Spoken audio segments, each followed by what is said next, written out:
The Dark Realm is a difficult place to live. Plants grow weakly and twisted in the lack of sunlight. Mercenary work and banditry are rife, as it pays more than basic farming or hunting. The realm at large is ruled over from the great city of Guardia, an overpopulated, sinful place ruled over by a baleful king that we haven't seen in years. There is an elven kingdom to the south, ruled by the sequestered shadow elves, a dwarven kingdom lost to the mountains of the west, and a tiefling kingdom among the volcanic rock of the islands in the north. Great patches of our land are poisoned and deserted. There are tribal villages, beasts, goblins, and orc warbands, of course, but we're trapped here. The mists are a mystery. Most who enter them never return. Those that do are changed in such a way that they are unrecognizable or utterly insane. Nothing comes out of the mist, but it surrounds us, calls out, poisons, frightens. Couple that with the almost endless darkness, and the Dark Realm is a very difficult place to live.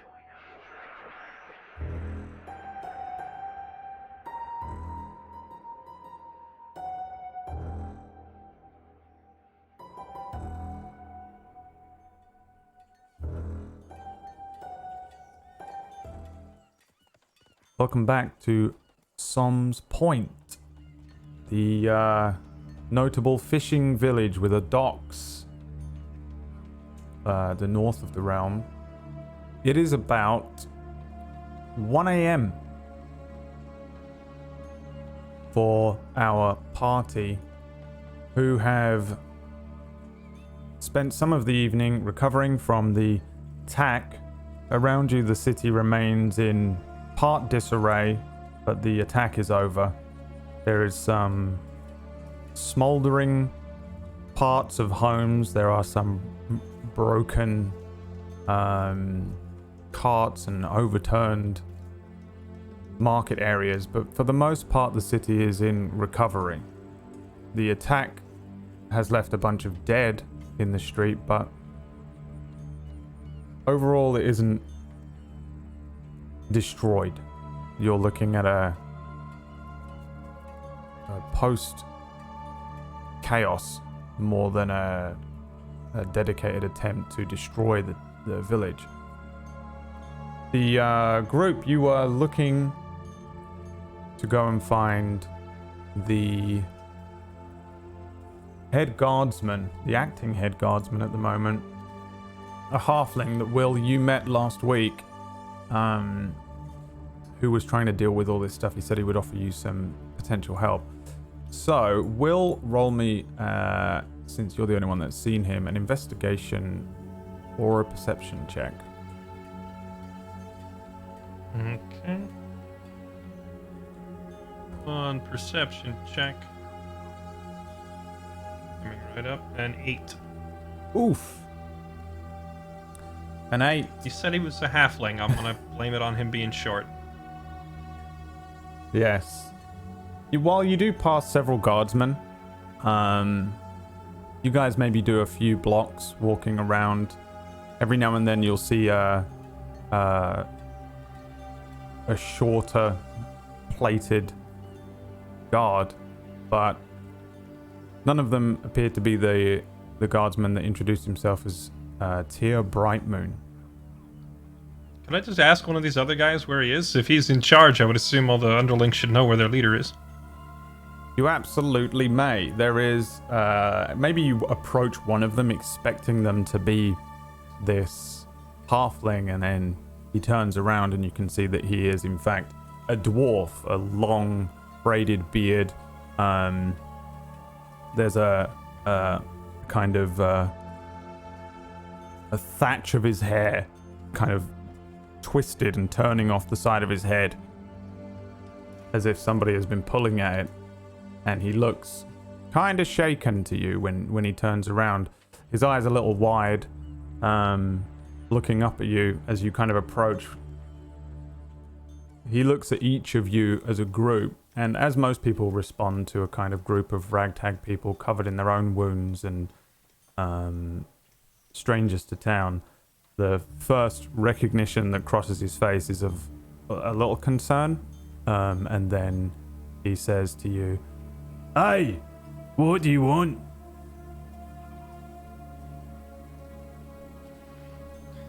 Well, I jog my memory on what his name again was. Tyr Brightmoon. Tyr Brightmoon. We assisted in defending the city, and in exchange he offered us shelter for the night. Do you know where I can find him? That's the head guardsman at the moment. I don't know where he could be.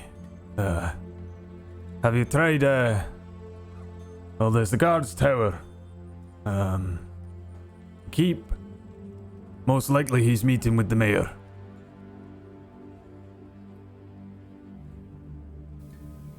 Okay, then. Would you be able to help us out, then? What do you need? A corner of your barracks or somewhere where we can sleep? Somewhere to sleep? So far as I know, they've got beds at the tavern. They've opened it up. Areas that anyone can sleep. If your house is busted up,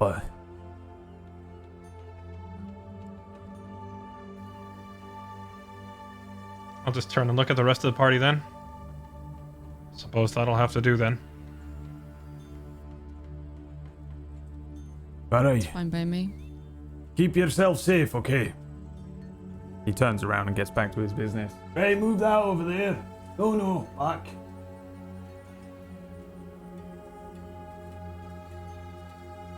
Is the plan to look for the tavern? I assume so. If no one else has any better bright ideas.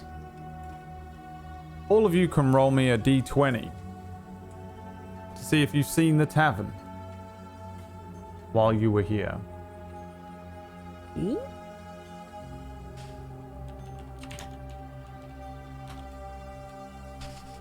Fire is the only person who has 100% seen the tavern. Merlin, you've seen a building that you suspect to have lots of food in it because it's the only place that smelled good in this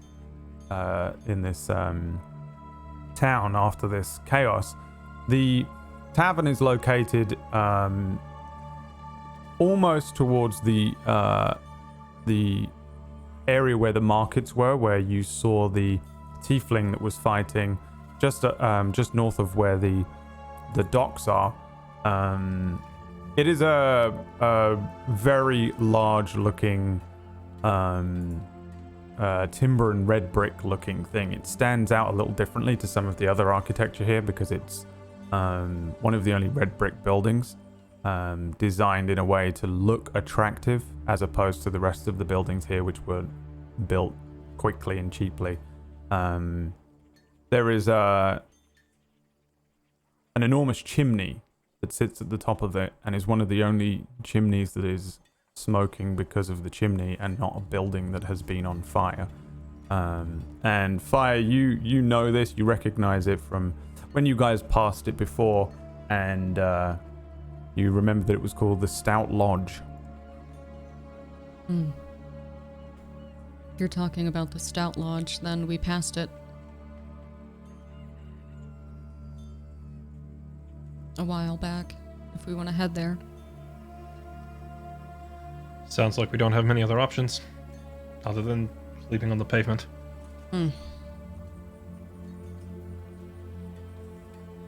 Let's go then. Let's get to it. Also, Brad, I had told Reynard I would come meet him this evening, but I have no idea how much time has passed since that conversation till now. Like, how long have we been walking around? Well, you went, it's probably been around 2 hours since you last saw Arias. There was about an hour there where you were separate and doing your own thing, the three of them with the kid, and you kind of doing your initial scout of the town. and it's probably been about another hour since then, since you went to the other side of town. You met Ombol with the carrot cards, had your own discussions, and then started to head back to this side of town again. So in total, about an hour since you saw that guy. But in general, the place still seemed like most people are still moving and active, and doesn't seem to have wound down much. So when I told him I'd meet him here tonight, it was already midnight. Is that what I'm correct. getting? Yes. Okay, I did not realize that much time had already passed. Well, in that case, I have no idea how to find him. I might just, I just give up looking for him then. I'll look around once real quick, I guess, since I'm fairly close to the docks anyway, right? You'd probably have to go to the docks. You know, like spotting him from this far away, middle of the night, people everywhere. How far and how long would that be? You'd be going I off. don't Yeah, it'd be an extra 5-10 minute walk just down to the dock side from where you are. Okay. Well, if it's only 5 minutes, then I want to go find him. Then I don't want to just blow the guy off. I didn't realize I was scheduling an appointment for 1 in the morning. But yeah, I do want to go find him then. I'll just look at the rest of the group then. I've got one more person I need to talk to down at the docks. It's only a few minutes from here. You can tag along, or you can run up to the inn and start getting a place set aside for us, I guess. It's up to you. We'll tag along, right? You know, we wouldn't want to leave you alone with some stranger danger. Mm-hmm. Sure. I appreciate your vigilance, Marlin. It still honestly, though, kind of baffles me how you missed the tavern. I at least have an excuse because I'm small. You mean when we first arrived and the town was on fire and everyone was dying? I was slightly distracted. I have no idea. Let's go to the I was docks. slightly distracted, Marlin. Merlin notices the important things. Mm-hmm. I could see that. All right. You guys take another detour, kind of heading through the marketplace. Fairly open area, the marketplace, the place where you would set up lots and lots of stalls. Not as many buildings that are shops here. It really does kind of have a big square for the market, but where it was so overturned, all of the merchants and a lot of people there were a few looters and things, you get the sense, earlier on in the evening, but for the most part, it's just a bunch of people picking up rags and trying to sift through the chaos to find their wares. As you move past them and towards the docks, the three of you that haven't been here before will see the ruins of several ships, much larger vessels. At the further end of the dock area, there are some smaller vessels, little sloops, bunch of rowboats and things like that. But for the most part, all of these larger vessels are in ruins. Many of them still kind of burning. Give me a perception check, Will.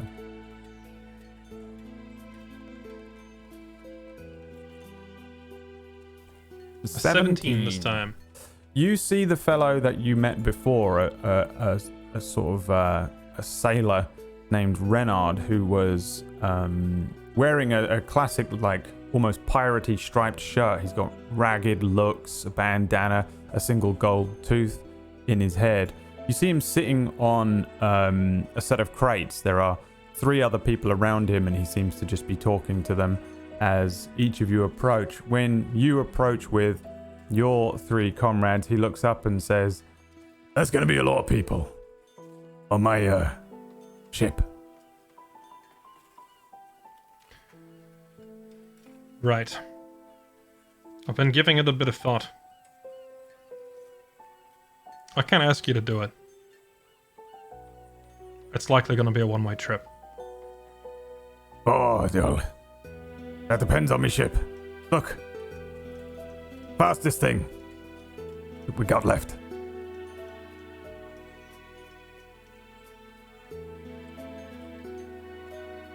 Is he, like, gesturing me towards the ship as he says this, or? There's a sloop behind him, a plain-looking thing. It's difficult to tell at what level of ruin it's in, but It looks relatively undamaged, though relatively old. Only a small thing, though. Okay. Single mast. I'll kind of gesture to the rest of the group and then wave towards Renard and say, Renard, my companions. Dick, Fire Merlin, this is Renard. I was under the impression that I had to get a crew for you, which I did. And he points back to 3 people that are behind him, a halfling, a very large-looking Goliath, and the woman that he pointed out previously, and said her name was Eva, female. So he has his own D&D party, huh? There's a whole second campaign starting there.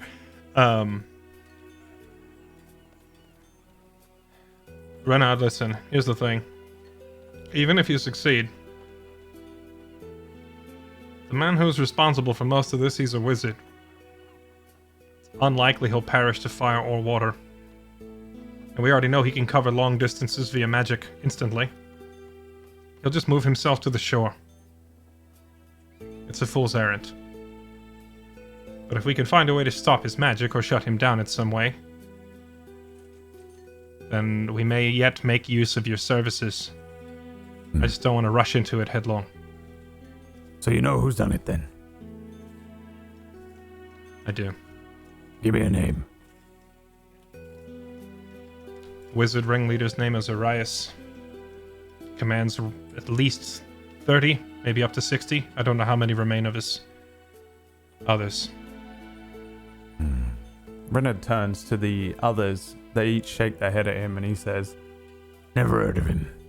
But it's nice to have a name. See, this is my town. These are my ships and these are my people. And, fool's errand or not, I wouldn't mind having a pop at him. Neither would I. As you're talking, I create an illusion of Arias in front of us and show them what he last looked like. So that's him, eh? That's the one. Just flesh and blood, I say. Much as I'd like to take a crack at him too, I'd like for that crack to count. And I feel like engaging him out on the water is not smart. Especially when he can just move himself at will. Did you speak to Glass Flasks? I didn't find him in the chaos. I'll have to look for him in the morning. We can try and find him too. He doesn't usually stick around for this kind of thing. But we might be able to make use of his particular skill set.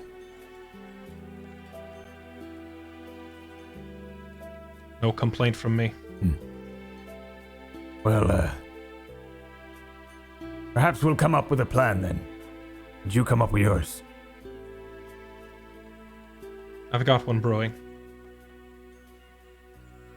We know he's after something. And it's deep in the mist. I've been giving this a lot of thought over the last couple of hours. See, even if we sailed out there, set fire to their ship, engaged them, sank them to the bottom of the ocean, we might kill the underlings, might get the bandits and the mercenaries working for him, but we certainly wouldn't kill the wizard. He'll just move himself to the shore as we had him cornered in that tower, you see, up there in the center of town. And he moved all the way to the ship in a matter of a second. If he can do that, there's nothing that will stop him from moving to the ship to shore. So trying to sink it is pointless. If we figure out what he's after, might be able to make him come to us. And if you want to avenge your town and put your crew to use, there'll be a use for you yet. Just don't go storming off unprepared. I know better than anyone what that's like. Give me a persuasion check. Ooh, a skill I'm actually semi-decent at for once. I shouldn't have said that out loud. Should not have said that. Mistake. Oh! A 20. I forgot you were 20. Fairlight for a minute. Yes. The sailor looks at you. There's a moment where he glances back to his crew, relatively stone-faced among them, he says, "Right. We won't mention this to anyone. We won't involve the guard. Under one condition. Next time you got him cornered, you bring us along." Trust me. If we're able to get these people backed into a corner, be calling on everyone we can. Starting with you. Very well. We won't engage this ship of yours. But if it comes back to shore, and I see it,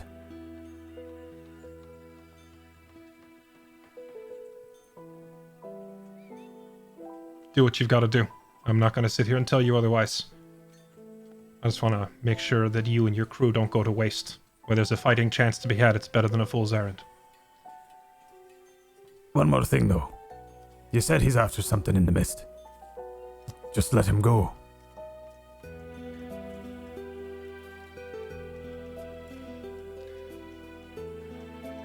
Tempting. But if we don't beat him to it, who knows? Beat him to I've it. got a better idea. Yeah. I've got a better idea. Let's go into the mist first. Right. For a moment there, I thought you were mad. But you're clearly very sane. Nice to meet you too, Renaud. Hmm. Don't Well- die on me till I get back. You can find us here.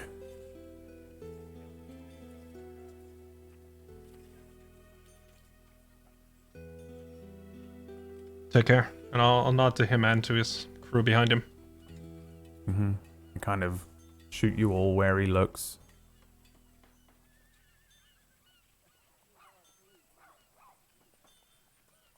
Did you mean that? Mean what? You would rather go into the mists right now? Yes. I've had a lot of time to think walking around town for the past 2 hours. Sort of put a hand on your shoulder and sort of like lean into your face, like look at your eyes. You're serious? Yes. What changed?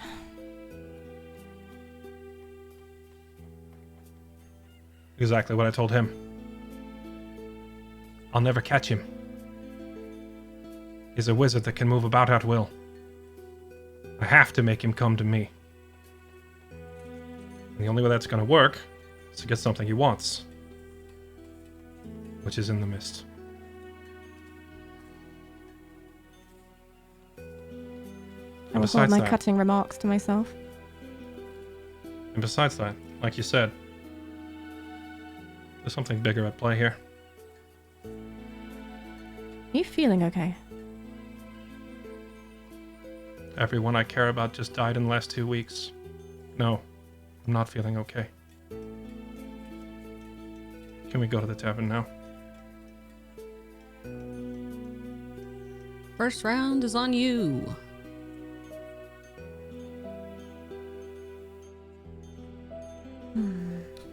I will follow fire because I don't know where I'm going. Yes.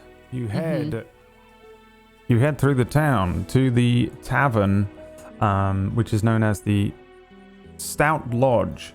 It is very busy, but it does not have a tavern-like atmosphere when you approach. There is most of the people that are outside appear to be kind of sitting around outside. You can see that there are more families than you might expect. And nobody is drinking and eating. There's no bard playing music on the inside. When you approach the relatively large door that is sitting wide open, you can see that several of the tables and chairs have been pushed aside to make room. There are people already resting and sleeping along some of the walls on the ground floor. However, there are people on one half eating, drinking, and delivering drinks from the bar as if it's still partially in use and partially just being used as a place for people to seek refuge if their house was damaged or they were fleeing. You can see that the lodge was also surprisingly undamaged by the raid, considering you would expect some like a place of business like this to have been hit, and with its close proximity to the market, which was hit pretty hard with the docks, relatively undamaged, and almost as soon as you approach and maybe step inside, you can see that there's a strange element. One side of the room has a very large fire pit with lots of fish and ham and beef being cooked over it by another halfling in a full chef's outfit, moving around it in circles, leaning across and cooking food on an enormous fire pit in the center of the room, off to one side. Many people are sitting around that fire pit, many people speaking. It's very overcrowded, but not so much that you wouldn't be able to maneuver through it and make your way up to an area. Roll me a d20, let's say Merlin. A 7. Oh, 7. There are no tables, so and then Fix, roll me a d20 as well.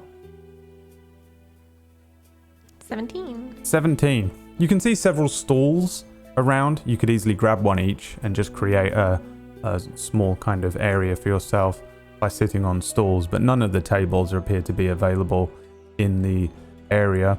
There are also lots of areas that are just thick rugs, many of them sat around this fire pit with the halfling cooking that you could potentially just sit on there. At the far back of the room, there is a hearth, which mostly is surrounded by people. Most of the children seem to be there.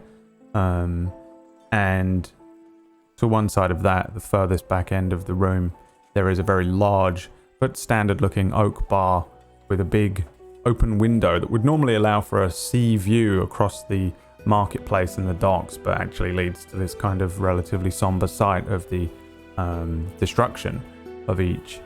You can see that the tavern owner is ordering people around. A very large, very tall, muscular human woman, but with several layers of kind of strange clothing, almost fisherman style. As you walk in and are moving around, maybe looking at the stalls or eyeing up somewhere to sit, she actually notices you, and you can see that she catches eyes with each of you briefly through kind of dirty blonde hair. She ties her hair up behind her and then carries on serving out drinks. But really it just seems like a lot of people are here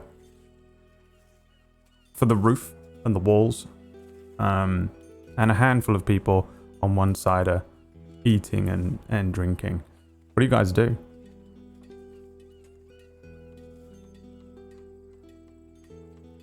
I will walk to the food area, I think, and see if I can procure us all some food. Yeah, you head on over to where there's a halfling busily jumping around this very large fire pit covered in sheets of metal and lots of food on top.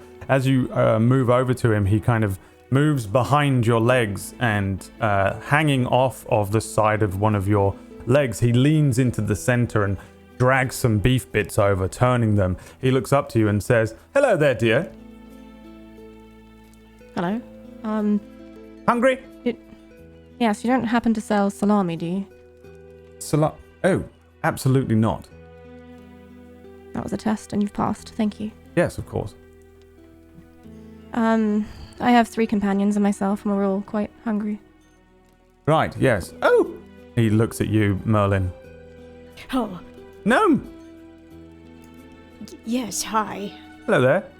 That smells wonderful. Yes, I've got eggs and ham with mushrooms, of course. Fish and chips. Beef bits, I think. I'll take the whole lot.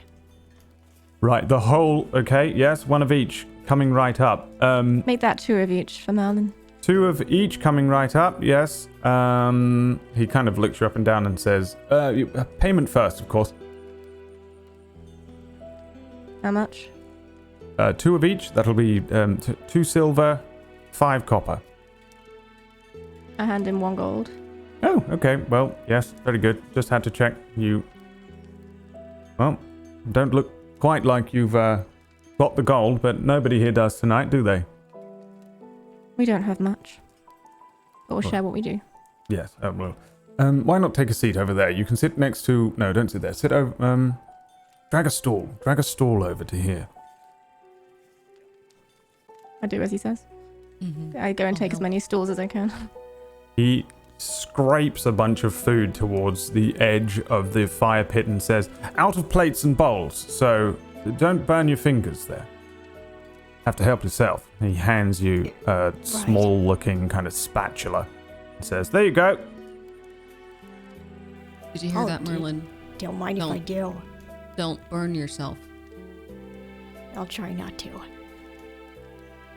If there's one thing that I trust Merlin to do with the utmost care, it's eating everything in the room. He'll be fine. Right, well, don't eat everything. Kids have got to eat as well. Did you hear that, Merlin? Yes, I did.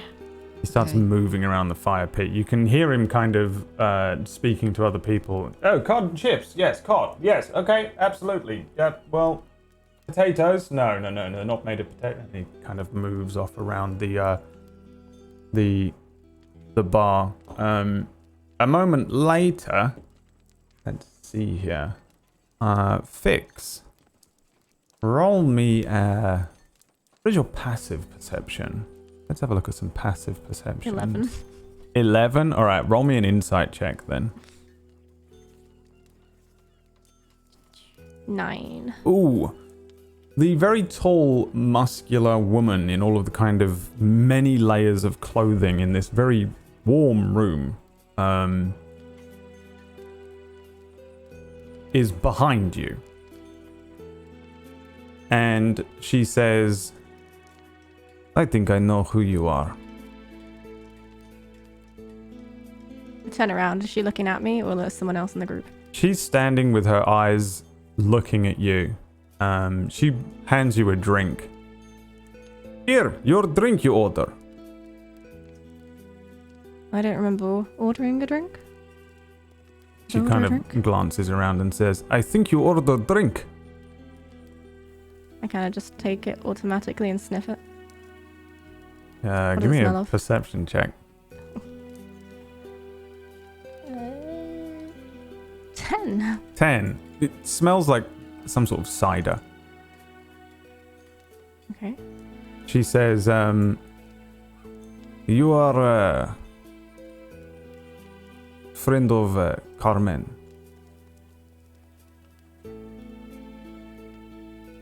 Yes. I How have, did you know Carmen? she leave message for me. For someone who look like you. I was to look for gauntlet, blue, and moody face, she say. Well, she knows me well. How long ago? Would be week to week. Do you have the message? She say that she found him.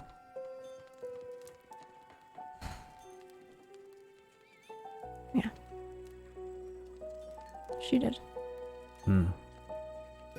She say that she will wait here in town for as long as possible, but she did not tell me where. I have not seen her since, though. We've seen her. Ah. So this was waste of time. Would you like another No. drink?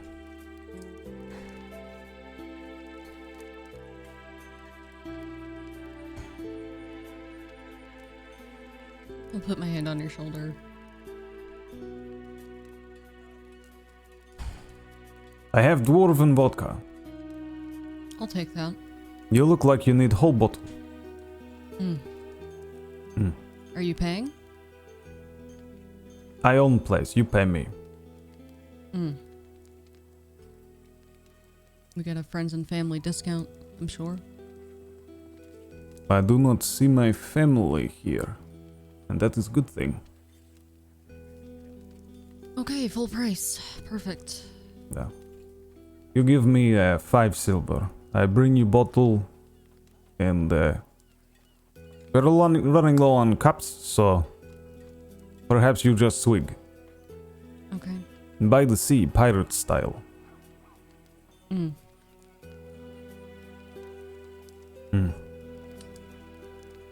Thank you. Well, she heads away, moves behind the bar, finds a bottle, brings it over to you, puts it down with one wooden cup, and says, "You need more drink. Come to bar. We have plenty to drink." And heads away. I don't have silver, so I didn't know if... I hand Fire the cup of whatever she gave me at first. You know what that is? Smell it. It is strong. To us, it would smell like fuel of some sort. No, this was the cider. I'm smelling. Oh, the cider first drink. smells. The cider just smells like any average cheap cider. Is there arsenic in it? Oh, give me a perception check. Thank you. You know, just in case. There, you know, you never know. 19. 19? No, absolutely not. Okay. Just cheap cider. You're fine if you want to drink it. It's just cider. Nothing fancy. Won't get you drunk. But Probably a good thing. I take it and drain it. there you go. If I'd just been faster, maybe I'd have found Carmen here. Let's not do that. We're not gonna do that. Alright, Listen to the elf. it won't help. No.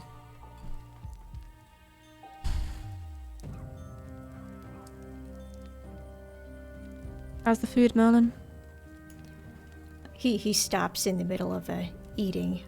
It's probably some of the best I've had. I've saved you all the rest. It's been hard to fight back, but you know I don't want all this good food to myself. It's always good to share. I appreciate it. I'll eat some of the scraps that Merlin's left. It's not scraps. How much is left? I'd say well over half. Oh, wow. Yeah, Merlin's feeling very generous tonight. Trying. Proud of you.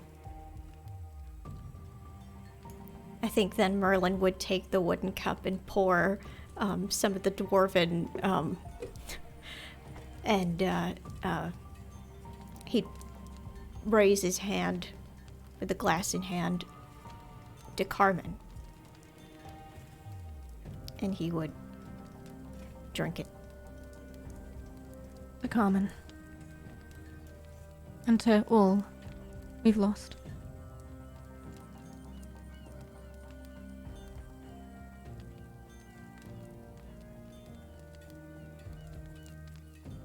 I'll grab the bottle and take a probably a little bit too long of a swig and put it back down.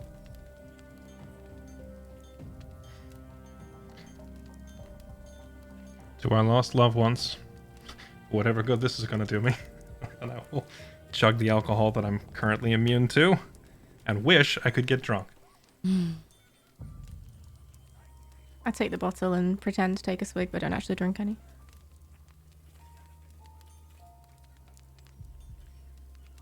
I think by then Merlin already looks so trashed.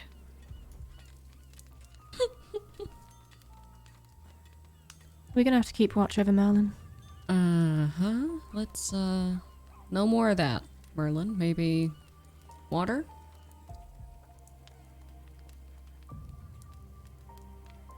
He's Might need- still eyeing the bottle. I'll Might just need clear heads for tomorrow, Merlin. put my arm in front of the bottle. This will likely be his last real chance to indulge himself before we head up there. Oh, are you we'll let him- volunteering to take care of it? Wow. I'd never expect that from Will. You are the sober one, Will. And I'll push the bottle towards Merlin, just smiling. Are you gonna carry me to bed tonight, Will? Don't push your luck. But do what you've got to do. The road's going to be long, and this will No, have to call. I ought to be I mean, responsible. You're right. we're going to spend the night in Cole, but there'll be no drinking there because then we'll be heading north into the danger. So this is likely your last chance to live it up, so to speak. So do what you want to do. Go Drink wild, up. Merlin. Okay, shoot yourself. And I think by then Merlin would grab the bottle and drink maybe at least half of it down. Really puts it away, doesn't he? I have like 4 stomachs. I don't think that's true, but Under that robe is Well, simply it a very large feels like stomach it. with legs. I'd believe it. So we sleep here for the night then? It's cozy. Don't think we have many other options. yeah. I'm gonna regret that in the morning. You'll be fine. It's the whole point of getting drunk. It's a problem for the later Merlin to deal with. Yeah.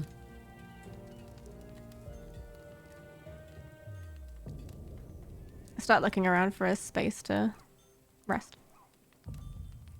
Yeah, there are plenty of areas that you could claim as your own. There are many people in sleeping bags or simply under blankets and things. There's a clear area of the room that has been moved around in such a way that you would just simply have to find an area and lay down. I would like to set up my bedroll or whatever other assorted fabrics, or if there's any blankets laying around, anything like that, and just try to make a makeshift private area for us. Maybe go to a corner and just hang it up across it with a curtain so we can at least pretend to have some small semblance of privacy in this crowded common room. 'Cause Yeah. I'm assuming every regular room is taken. I would imagine you're not the only ones to have done something like this, so I would say that'd be fine. You sit and do that for a while, and there's just a makeshift area. Blanket fort. Yeah, blanket fort. I think this is the best we're gonna get. Do you think maybe we should tie a rope to Merlin so we can't go wandering? It's up to his keeper, Is Will. Is Merlin still conscious? Yes, I am. Okay. I mean, I'm probably very loopy at this point, but I'm still conscious. Fire, you're the one who doesn't sleep. Just watch him. I didn't volunteer my time. If he wanders off, then you wake me up and I'll go track him down. But since you're gonna be sitting there staring at the wall in that creepy thing you do, just watch him. Which creepy thing? There are The many. one where you sit there not sleeping.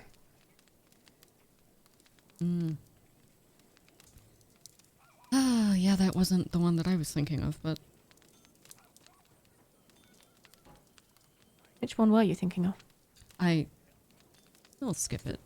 The one where you eat the raw dead birds? Merlin has gone missing. That's quite creepy. Merlin is drunk. Anybody who drank the dwarven thing can be considered immediately drunk unless you are immune Yeah, I'm via drunk. magic. A moment later, you see Merlin lifted up by a dwarf.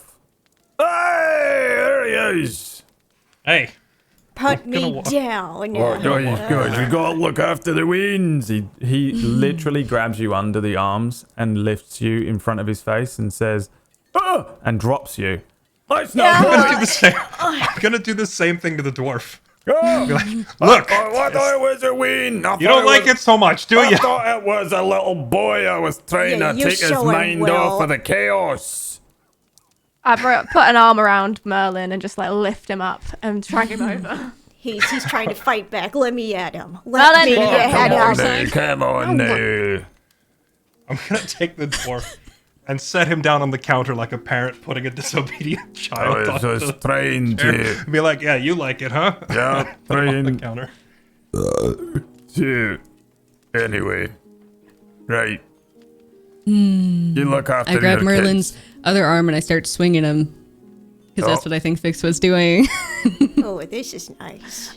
I'm just gonna pull him away from you. Woo! Will, do you have any rope? Anything? Please. We're swinging the baby. I still Well- have the manacles. What for what? I just want to tie him down somewhere so we can't wander around, and maybe also tie fire up next to him, perhaps. No! I didn't expect to be babysitting tonight. I'm not a baby. I'm a person. Let's not get too far ahead I'm of the ourselves with the baby. tying You are the everybody up. baby. I thought it It's was getting a weird baby. in here. Okay.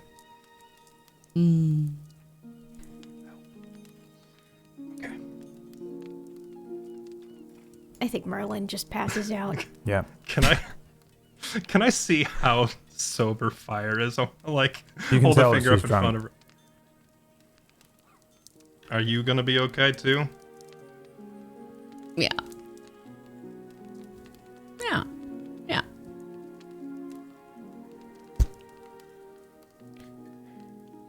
Maybe this would be one of those rare opportunities for you to, actually sleep instead of doing your creepy trance thing, Might be the last time in a long time you get a chance to do so.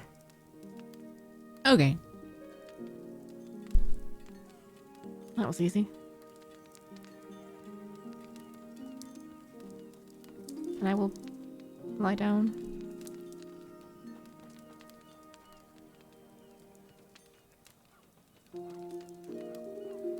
And since this is probably the last time I'm gonna get to sleep comfortably in a while, I'm gonna take the 10-minute process of getting out of my heavy armor.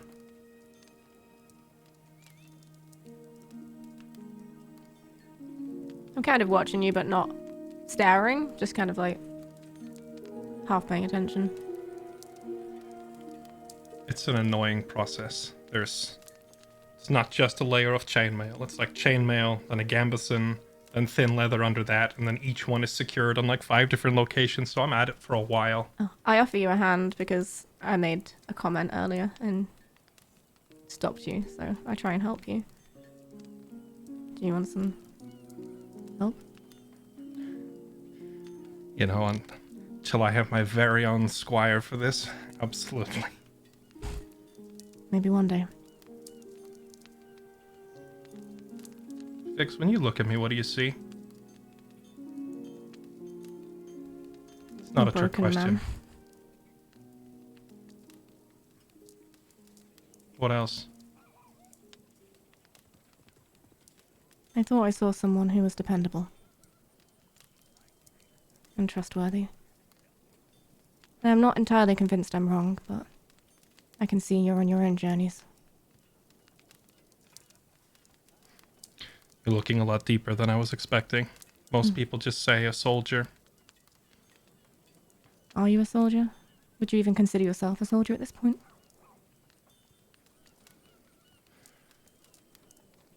I never wanted to in the first place. I never wanted to be a soldier. I didn't have much choice. What happened?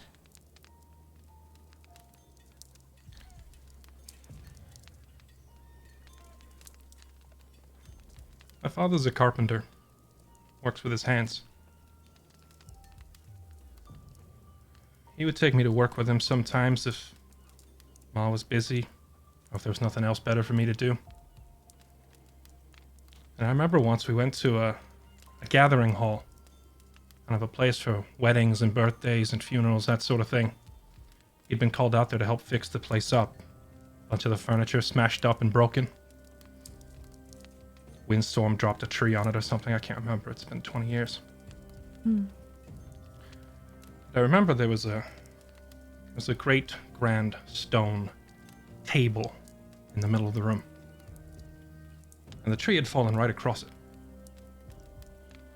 And I remember pointing it out and saying, well, what about the table? Paul looked at me and said, it's made of stone. Stone's built to last. It'll be fine. You know, children say the cruelest things sometimes in their naive honesty. And I remember looking back at him and saying, well, nothing you do matters then, does it? It's all made of wood. Given the chance to go back, I probably wouldn't have phrased it that way, but... You were a child. I know it hurt him, deep down. But he just shrugged it off and said, someone's got to worry about the here and now, and that's my job. But it also kind of planted this little seed in me then. And that was where I picked up my, I guess, fascination with stonework. Kind of laid the foundation for me to become an architect later on. I'm a sculptor. I'm a sculptor, an artist, and an architect. I'm not a soldier, and I never wanted to be. There was a war a couple years back called the Pointless War. We didn't know it was going to be pointless back then, though. We were expecting full-scale bloodshed with the dwarves, and there was a big scare and a draft. I had to go, or one of my parents had to go. Father was getting up in years. And no son with any sense of dignity is going to allow his own parents to be marched off to war to die. So I gave up my hobbies and creation and I went off to destroy things instead.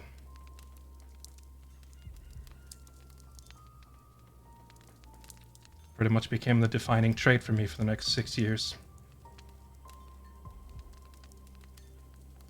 Destruction or your reluctance?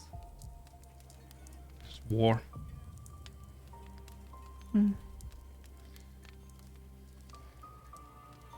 I had no interest in it.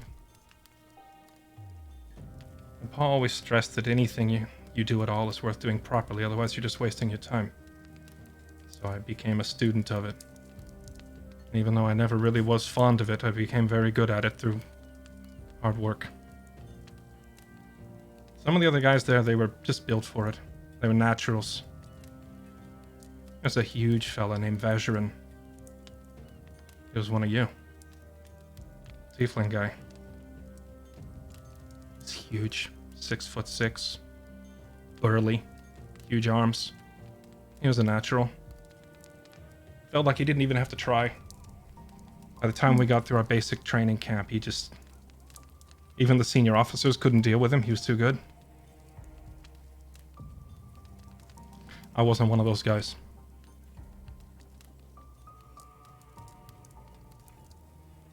For me, it took years just to not be a clumsy oaf.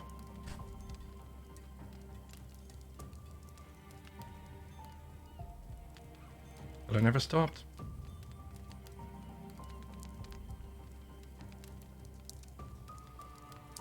Even though I didn't want it in the first place, over time, the army became my family. The people in my unit were my family. 10 of us.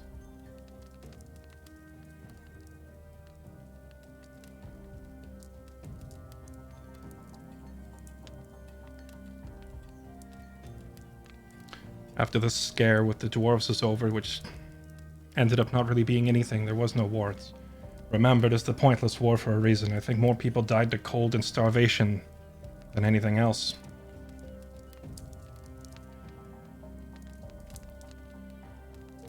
Then the war with the orcs started, and that's when the actual blood spilled.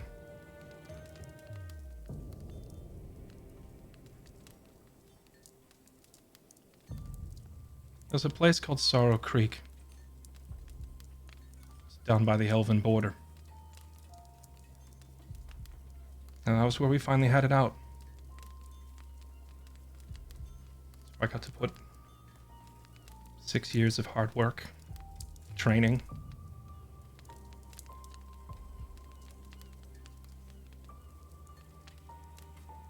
I lived.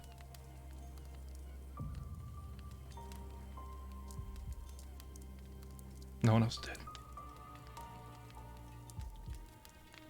Not Vazurin with all of his strength and his natural talent, not any of the others. And to this day I wonder if they were the lucky ones sometimes.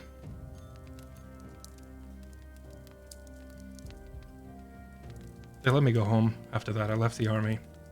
And for the next 2 years, every time I heard a footstep walk up behind me, I'd spin around, thinking it was an ambush. Every time I'd hear metal on metal, I was back on the sand, watching everyone die again.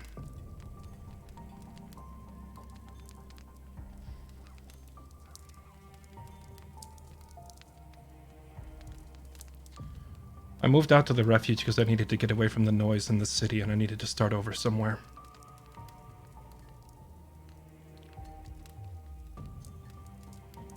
That's where I met her. That's where I met Argus. That's where I met everyone else that became my family. Argus was a soldier too. He knew. He understood. He'd fought terrible things off in the mountains with the dwarves, but he helped me get through it. He understood. He knew the nervous look. He would never walk up behind me and just put his hand on my shoulder. He knew what that would do.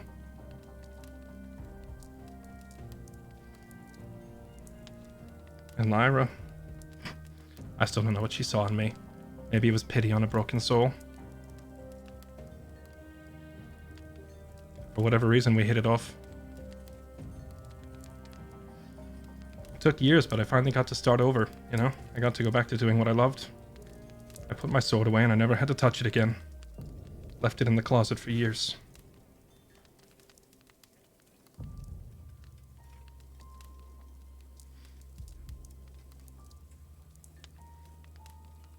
It took a lot of doing, but I got to be really good. The architecture, the stone cutting. Good enough that Argus was going to take me to Dendor and vouch for me in front of the Council of the Stonemasons. I know it probably doesn't mean much to you, but very few humans ever get to do that. That guild is very dwarf-centric, if you will. They take their stone very seriously and slow to let outsiders in, so it was a huge honor that he was willing to let me do that. Would have been a step up career-wise too, you know? Finally moving on, proving I could do something other than stab people. Lyra was going to throw me a little party and everything, got the whole town to pitch in.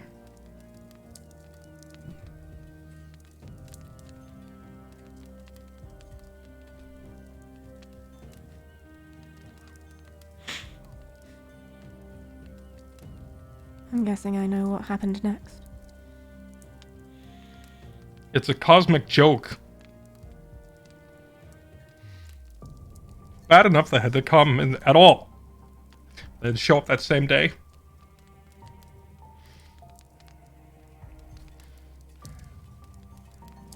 There is a god, I swear. He just reaches down and it's me specifically.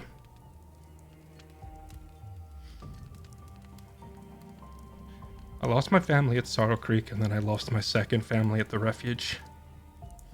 And I'm starting to wonder what's the point. And here I am back to picking up a sword again.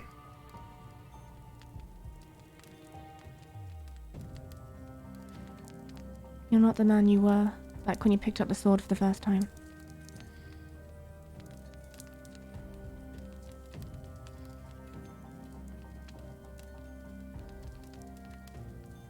I'm not entirely sure I'm a man at all.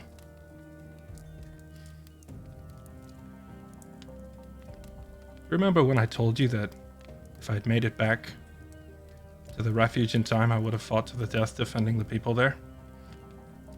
Yes. If you've been following along the story by now, you probably noticed that I was already there. Yes. Well, I didn't lie to you.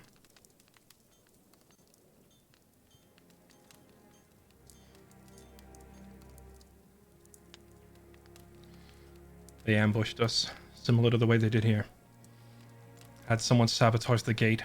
Someone who I now know to be Darrow, thanks to Lyra's last words to me. She saw him doing it. Everybody else, caught in the dark. Wasn't even necessary, they were all civilians too. Even if they just attacked us head on, it would have been a slaughter, but they went the extra mile. Lit a fire, and when we ran to the well to draw water to put it out, they were waiting. Shot everyone down.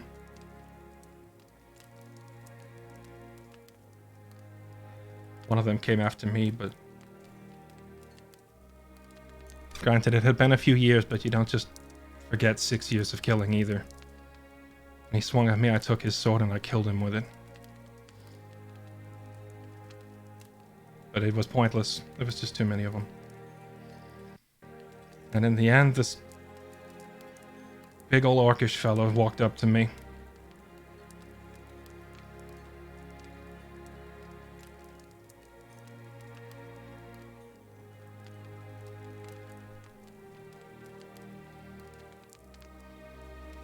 I'm just going to abruptly pull the last layer of clothing off that I'm wearing. The shirt. And just kind of drop it on the floor. Fix will see a variety of scars, wounds. A lot of them healed over from years back, but also a good number of them fresh wounds.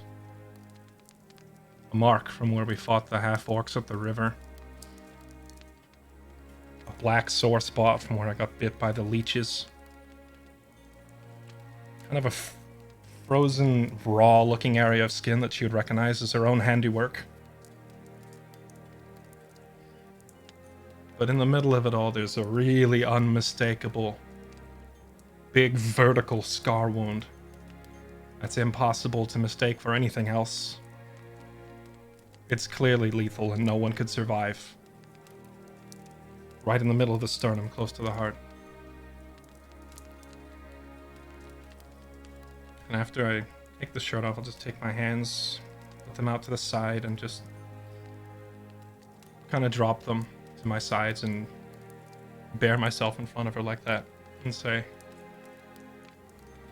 I did fight to the death. I didn't lie to you. So how are you standing here before me now? That's just it. I'm dead. Or I was. That's why I said I don't think I'm a man anymore. I'm a revenant.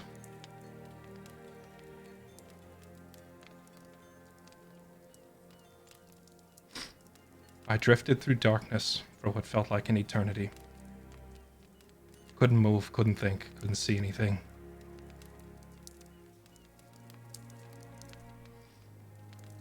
And I remember just kind of drowning in my own sorrow. Wishing that I'd been strong enough, fast enough, able enough to do something there, but I couldn't. And I remember begging for a chance to go back and set things right. What I meant was a chance to go back and save everyone, but it was too late for that. And finally I said, alright. Maybe it's too late to go back and save everyone, but at least let me go back kill these pieces of garbage, you did this. And right around that time, I saw tiniest glint of light up in the sky. And I had to push myself forward. Just nothing but black around me in every direction. I willed myself toward it. I reached out because it was the only thing I could see. And then I woke up. I was lying on my back in the mud. And my hand was outstretched, and the glint that I saw was the sun. Sunlight pouring down on me there.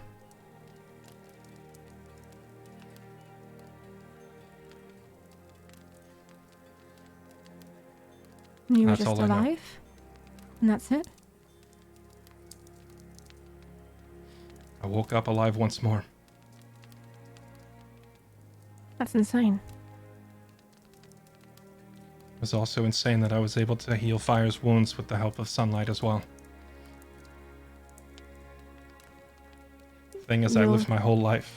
I lived my whole life fighting wars and getting scarred up, and I've seen the sun many times, and it never healed wounds before. It never had any sort of magic to it before. I died there and something changed. And it was death. Nothing can convince me otherwise. Drifting alone through a sea of endless dark. It's cold and empty. Nothing like it I've ever felt before.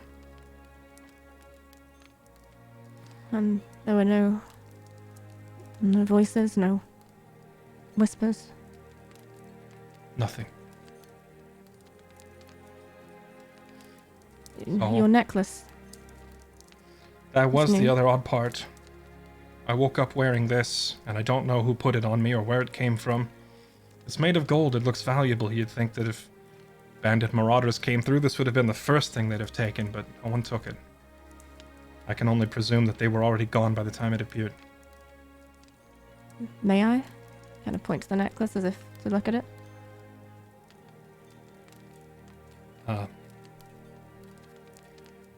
I'm happy for you to take a look. I just, scared to take it off. For all I know, this is the thing that binds me to life. You can look, but you can't remove it. I take my glove off and take a step closer and just kind of like pick it up with a finger. And just give it a good once over. You would see words written on the back of it.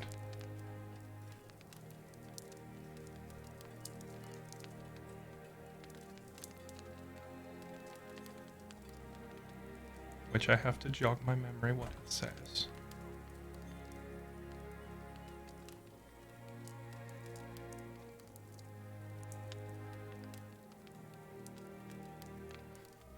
I have so many notes I can't find them, but it's a word you wouldn't know.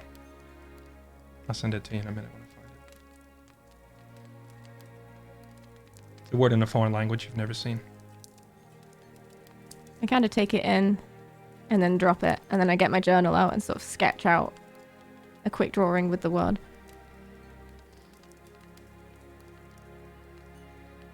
Interesting.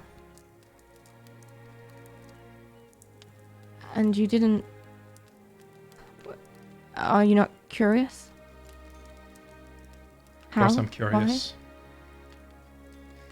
I mean, I would love to know, but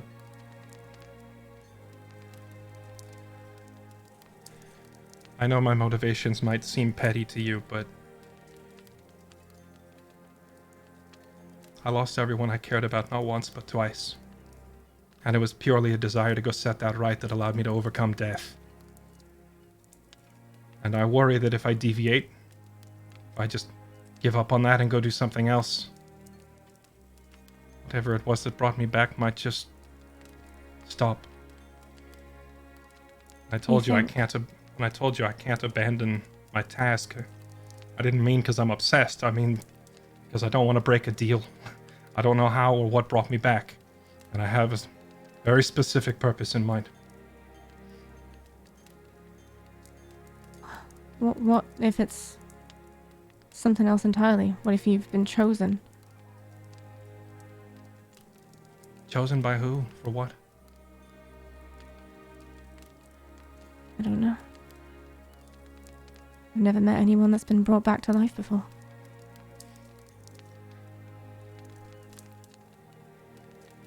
I don't think anyone has. I'm sorry. Me too. Sorry for yelling at you. I just... a lot of pressure. I see that And now. it was right there. Right there. I know. Trust me, I know.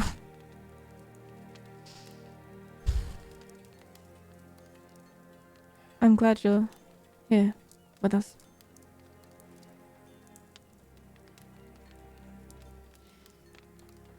I know I probably should have told all of this sooner, but where do you even start when you're trying to explain to someone that you're an undead specter obsessed with revenge? It's kind of a hard icebreaker. It's hardly like we've had a moment. The last few days have felt like a lifetime. I suppose they have been for you.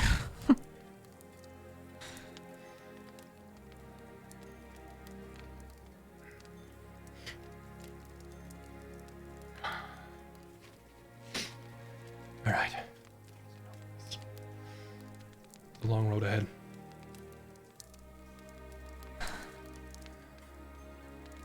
Gonna get dressed again. So give you a hand.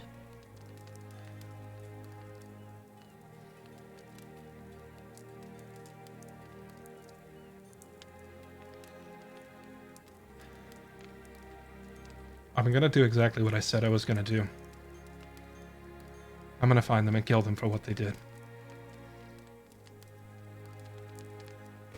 But if we can save the world along the way,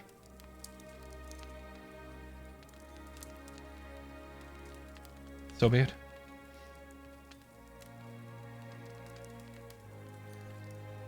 And I will help you.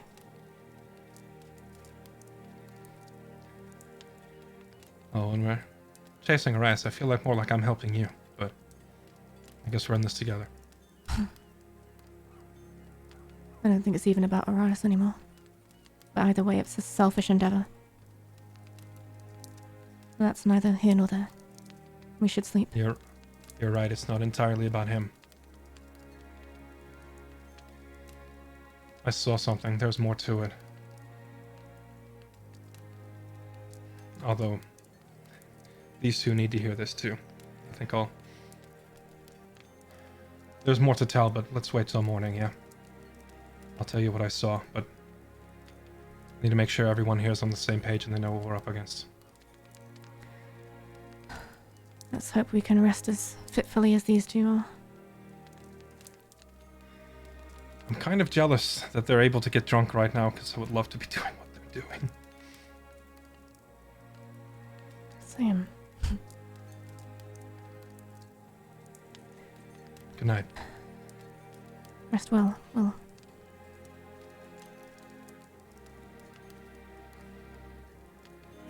I will finally pass out.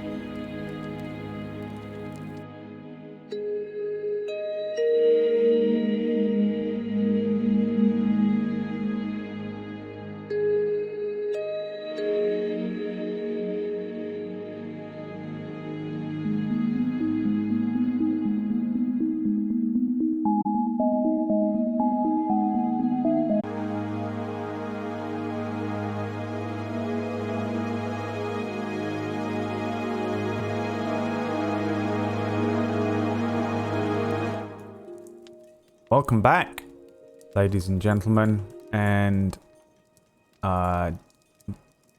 daybreak, and I'm doing quote marks for those who are listening. In Som's point, after maybe around 6 hours or so of sleep, each of you begins to wake up I will need a Constitution saving throw from Merlin and Fire. This is literally how bad your hangover is. The number. Wow. Awful. So a 19 out of a possible 21 and a 21 from Merlin. Both Were of they you supposed to be aiming low? No, the height. It's a Richter scale. It is. You have the worst hangover ever. That's how strong dwarven vodka is. Really, you probably shouldn't drink it unless you're a dwarf. Like it's borderline poison. Mechanically, dwarves have like resistance to poison and stuff, so it's rough. And whatever happened here, the two of you wake up with a terrible headache. I think you two probably wake up after Will and Fix, but only briefly. A few minutes later, you see everybody kind of waking up. Around you, a lot of the people who were here last night have left, but there are still plenty that remain. The chef seems to still be cooking up food.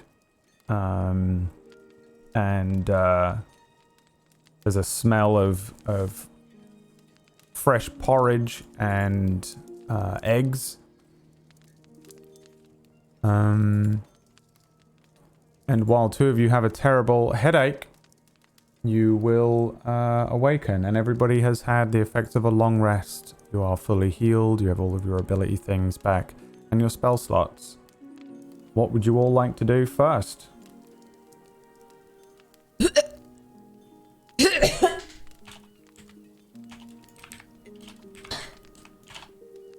Okay. I will go seek out the innkeep and try to get some like hot eggs and bacon for our poor hungover friends. I try and find a bucket. You them both. Breakfast for me. find a bucket, and you manage to gather a breakfast of sorts, a greasy thing, delivered to you. 2 spare bowls this morning with less people available. So you return with 2 bowls full of breakfast, which 4 people could eat.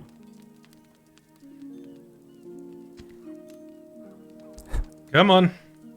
Up and at 'em. No. Keep it away. Got a long day of travel ahead of us. I'm gonna wave a plate with like some hot bacon on it or something, like right under their nostrils. Come on. I go to tie Fire's hair back. Oh, And Merlin's, actually, because you've got long hair as well. oh yes. Usually that would smell so nice, but no. It's either this or the bucket of cold water. Pick your Okay, poison. I'm awake. How are we feeling? Dead. Feel like The Walking Dead.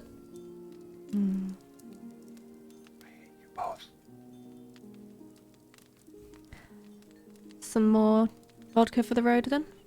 No. I might. You can't Marlon, get how, drunk. Marlon, how many days do I have left on this before I can taste stuff again? Or feel it? I wouldn't know. You're the one who told me what it did in the first place. I did. Did you?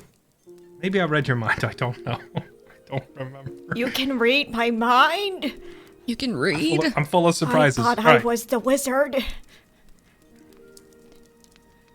Okay, you two, take a minute, all right?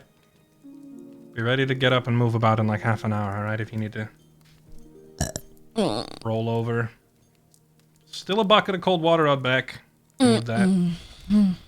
Maybe we should get some more of that vodka, just in case we need to subdue them for a while. I'm fine. It's not a bad idea. You don't look it. I'm great.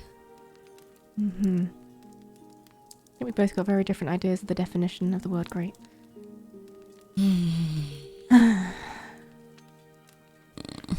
So, I'm going to take like 10 or 15 minutes for washing my clothes and face, and even like trimming off facial hair and stuff, because I imagine at this point Will just looks an absolute mess from being on the road for so long. So like a bathhouse and cleaning up before we hit the road so I can finally look semi-presentable again. And then come back and check on them afterwards, or whatever you do while I'm gone. I'm just sat with them, making sure they don't get into any trouble or throw up on the floor anymore. Definitely while I not write in my sitting up, journal. falling asleep. No, wake up! Wake up! Mm. Come on! You knew what would happen. Actions have consequences. Actions have consequences! Mm-hmm.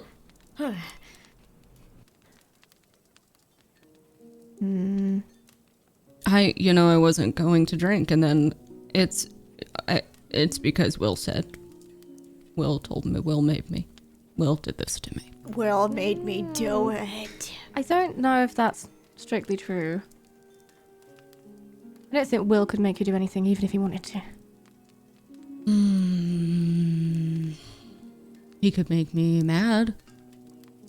Make me annoyed. I'm just Quite gonna good at point that. out it really didn't take a whole lot of convincing. Oh, I disagree.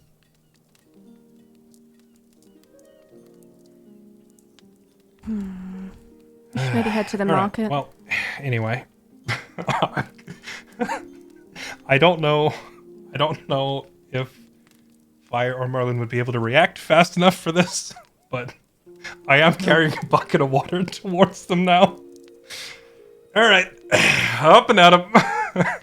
And it's I very probably clearly go, what? And then it's just nope, too late. Just Oh. the bucket of water. No. Merlin's on. gonna shake himself off again. No. Merlin shakes Come like on. a dog. No, This is how we got it every day for 2 years straight when I was on the road. Let's move. It's like half I get up vomit. and I'm just fists and I'm just staring at you and I just take off after you. Just take off running at you. So mad. Oh, I didn't really go far. It's like 2 steps. I'm just like setting the bucket down. Yeah, I tackle you. I jump on you like a spider monkey. I grab the sick bucket and You feel hoist it? Merlin Cold up onto my water. shoulders. I just Yep, try and push yep. as much of my body all over him as I can so he gets Oh. cold wet. Gross, yeah. Feels great. Good morning. Good Hey, morning. Yeah, I'm just putting my finger in her face, like right next to mine. Yeah, but you're awake, aren't you? It worked. I can't get off me. Wet Willy in the ear. Oh.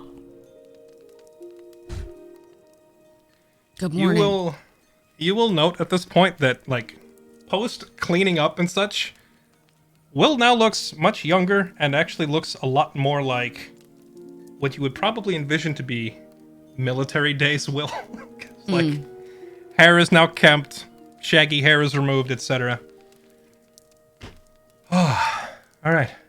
I don't know about you, but I'm ready to hit the road. I feel much better. And you're awake now.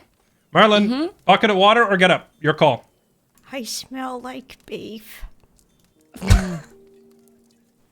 But you always do. That's Usually probably you one of do. the more pleasant smells, to be fair. Yeah. I'm gonna go fill this bucket. And if you're still down there when I get back, you know what happens. No. Throw- No. No, I take the sick bucket and I put Merlin on my shoulders. And just don't be sick on me, please. No Oh, that's not promises. fair. You're a bit too big, Fire. Maybe you Rude. shrink a little bit. Sure, there's a Maybe wizard you're who can just handle too that. weak. Oh, you want an arm wrestle? No.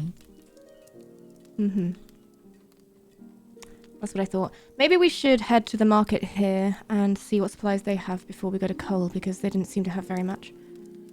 Agreed. They do seem much better stocked here, although we're still kind of broke.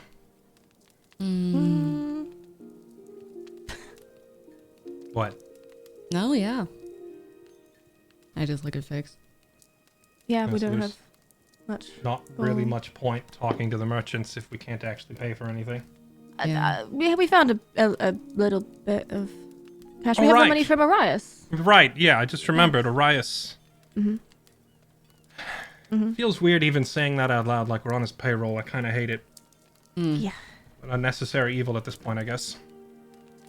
I almost want to come up with a different name for him, just so I don't have to say it. I'll work on Alright. that one. Let's go then. We'll head to the market square and go shopping. Gear up for the road. Yes, you are able to quick shop if you want, like we did before. If there are any items that you want from the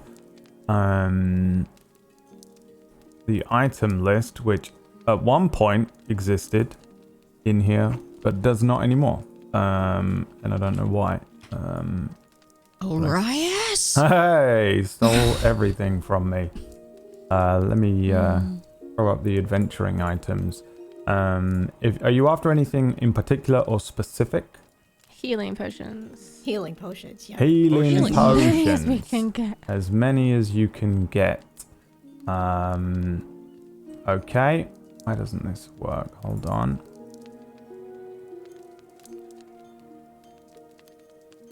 You'll be pleased to know that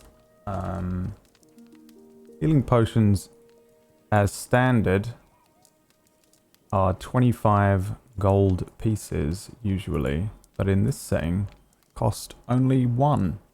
Yay. So you could buy a lot of them, but if you're wanting to buy 100 of them, you're probably going to need a cart or something as well. So So in Cull, they only had 6 for sale. Is there a limit to how many are available here as well? there is. Roll me a d10, Fairlight Excalibur. Uh-oh. Gave it to boy. Fairlight so that there was a good chance there'd be at least 10 available. Mm-hmm. What I say, huh?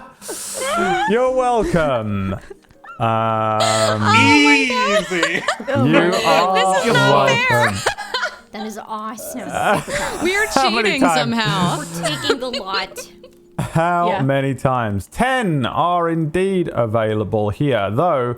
You probably have to scout them out across the entire market square. Many of the market stalls are not available. Several are just a grouping of people with wares and the disarray of the town.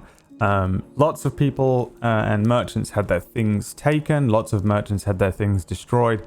And also lots of people were purchasing goods this morning, including lots of healing potions. So you probably do find 10 in total. If you want to buy all 10, you can. But you probably got them from several different places around town and around the market. I will visit every corner of the town if we have to. We went through all 6 we got last time pretty quickly, so yes, we're taking all 10. Roll me a d2.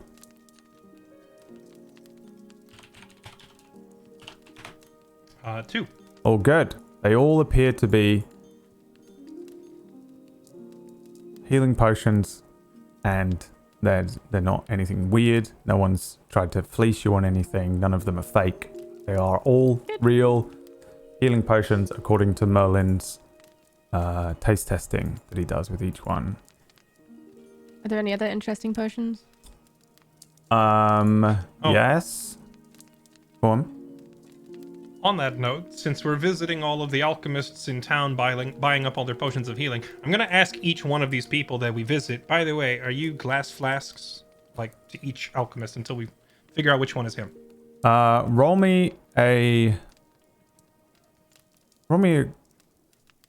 charisma. Just roll me a charisma check right now. Flat charisma. Oh, 16. 16, and then roll me an insight check. Okay. Insight, also 16. 16 as well. You mentioned glass flasks to several people and they don't seem to know who it is whatsoever. Although you do get information from one person that says glass flasks is not an alchemist and is a criminal. Do you know where I could find said criminal? That's all the information you get from this particular merchant, who also offers you a potion of speed.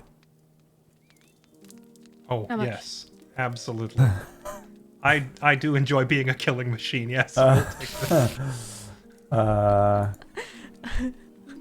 Let me open up my the relevant PDF.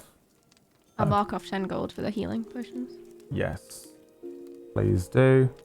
Yeah, I have no idea where we're at financially anymore because since the scene where you got all the gold didn't have me in it, I didn't write any of it down. I Yeah, believe I'm in that control. Leah is the I'm the teller. the accountant, right? Yeah. The treasury. The treasury, that's the one. All right, where are my potions? Potion seller. I want your strongest potions. Yeah. The potion of speed he is offering you is 150 gold pieces. Can't afford that. Never mind. I thought I was hoping that like all of the potions were a little cheaper than usual in this setting, but I guess not. He also sells a Does he poisonous sell kit, anything we could actually afford? a potion of fire breath, How much? an elixir of health. I can give you that for free. Potion of fire breath is 25 gold pieces. There's one. How does that work? It allows you to exhale fire, Yes. which is about 4d6 worth of fire damage. Just once? Yes. Okay. I will read what it actually does. I thought Specifically. is that one not like a recurring effect where you can like spew fire multiple times, or am I thinking of the wrong one? No idea. I'm going to guess that if you're remembering something versus me remembering something, you're Well, I might be correct. remembering totally the wrong item.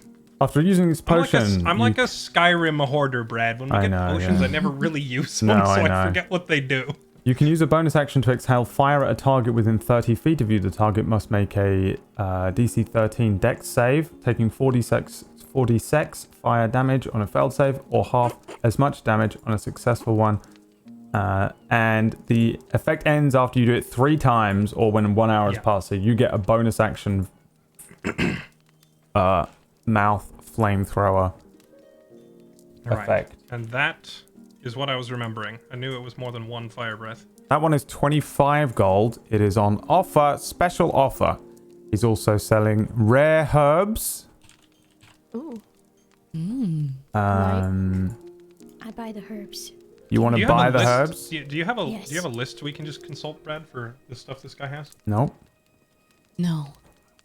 Did you, caltrops, Will? Did you lose yours in the yes. cave? I had 2 and I The used bear 1. trap. I had both and I used both. The bear trap is gone. One of my 2 caltrops is gone, so replacing those is probably a good idea. Okay. Which I is the will, pricing for them. If Brad's using standard pricing, which you tell us, Brad, the hunter trap was like... Hunter trap is 5 gold and caltrops were 1 gold according to the list. 1 Yep. gold, yeah. Anything that is on the adventuring items thing, which I'll bring back up again, which is just the standard Absolutely. thing from the PHB, is the amount that it is, apart from the potion, which I think is only the potion of healing on this one, which is cheaper. Yes, just potion of Okay, healing, so- which it's 50 gold pieces and is not. So yeah, you can do the quick buying thing here, where you just do a list, remove the gold from your pocket, and we do a kind of, we see a montage of you guys walking around town carrying Shopping montage. bags. Would Merlin everything is, on like, this list be behind us. available? Or no? I presume so, depending on what are you, why do you question? Are you buying, like, is there like a fucking castle on it or something. There is a golden dragon for 1 copper. I was just gonna buy some chalk as a little Yes, present. yeah, for yeah, Merlin. like absolutely anything like that you want to stock up with while you're in town, do it now. Okay. Sure. I am a fan of fast, It's like quick 1 buying copper. things, self-checkout, Yeah. and You don't want to role play long interactions with every merchant we encounter, Brad? no, I mean you if you're buying something very specific or you go and visit a merchant like Ombol, then maybe. I am at some point something, gonna. Okay, so Did I see you guys looking at the speed potion like longingly, or how did I? Would I? oh yes, Will little probably bit. even commented something along the lines of, "Oh, I remember these. I'm Saying gonna they're so lean expensive." in and just go. You know, I do have particular skills. I'm no pressure. I Do Nope. it. No pressure. cannot in good conscience tell you to do that. I will tell her But I to do also, it. but You I should also do- can't keep my eye on you all the time, and what you do in your own Oh, time is yeah. your business. Yeah, there's something Oh, look. interesting over there actually, Will. Yeah, Will. You Oh, look really? at There's a golden dragon for 1 copper over there. The Oh. cloud. Very interesting shape. Can I have Huh? a- What's that yeah. over there? Let me see one of those I'll walk healing over that way. potions. I'll take a healing potion from whoever had them. And I'm gonna try to do a little sleight of hand. Oh, cool. Look at this potion. Indiana Jones thing. Yeah. Yeah. Okay, first of all, roll me a d10. Okay. Can I, while she's doing this, I want to walk up to whoever's in charge, the merchant, the shopkeeper, whatever, and ask him or her, like, very specifically. So can you explain exactly how this works and hold up the what was it, healing elixir thing? The yeah. Elixir of Health. Yes, Elixir of Health. I want to just point at that and say, so what exactly does this do? And just basically hold their attention while she's doing this. Yeah, the merchant is a very old man. We're all going to hell. Who is kind of putting together all of his wares after the attack yesterday, and he says, "Oh, that's going to, well, that's an elixir of health, cures disease, and well, if you were to go blind or deaf temporarily, simply drink a little drop." Give me a sleight of hand check, please. Fire. Just regular, not just not with advantage or anything. Just regular. 10. 10. Tried. Roll me a d5. Oh, no.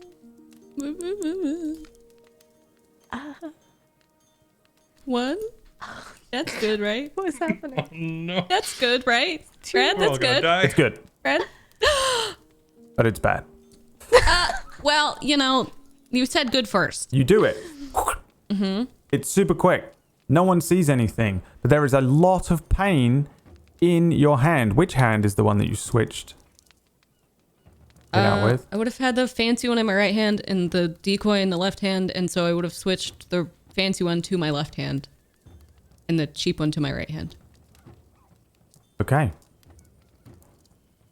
As you do that, you leave the potion of healing behind on the table. You have the potion of speed in your other hand, and your index finger is on the table with the other potion.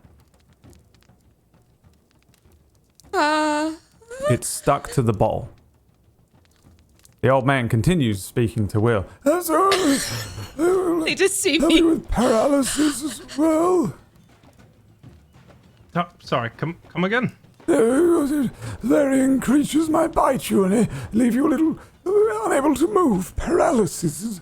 Take it off the Right. bottle. Drink it. Poison. We'll remove that as well. But rather expensive. It's very hard to come by these. Have to ship them in from Gefrida. Right. What was your asking price on this? I put it back on my finger. That is 2,000 gold pieces. 2,000? Yes, everything here is quite rare. Healing potions and some of the Does my poisons, finger come off the bottle? not as much. Nope. You've Okay, lost I your take the- index finger. I take the bottle with me. I grab the bottle. Both of them. Yeah. He says, With my finger. I've enchanted many of them. Stop from thievery, theft, and Yes. such. It's very difficult doing this job in the standing out here, all attacks like last night. I was very lucky, in fact, peeling fingers off of some of these bottles all night. Very tired.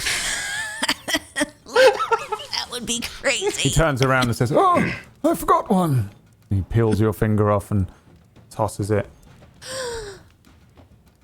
Can I go get the finger? I just slowly Yeah. try to nonchalantly go get my finger. Where does he toss Just tosses it it over his shoulder and you can go and get it. Anyway, Did he turn away from me when he did that? I would imagine so. So did he just throw it over me then? No, he would have like Yeah, taken it, turned back to you and thrown it over his shoulder. He says, okay. perhaps if you're off on the road, you might want perhaps something a little more easy to use. There's a potion of fire breath. It's today's special.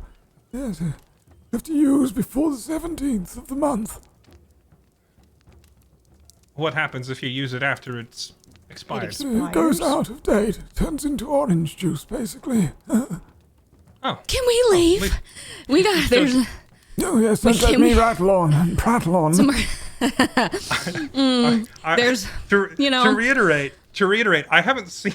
I intentionally. The whole point was you do what you want to do. I'm not looking. So, see, so I have no idea.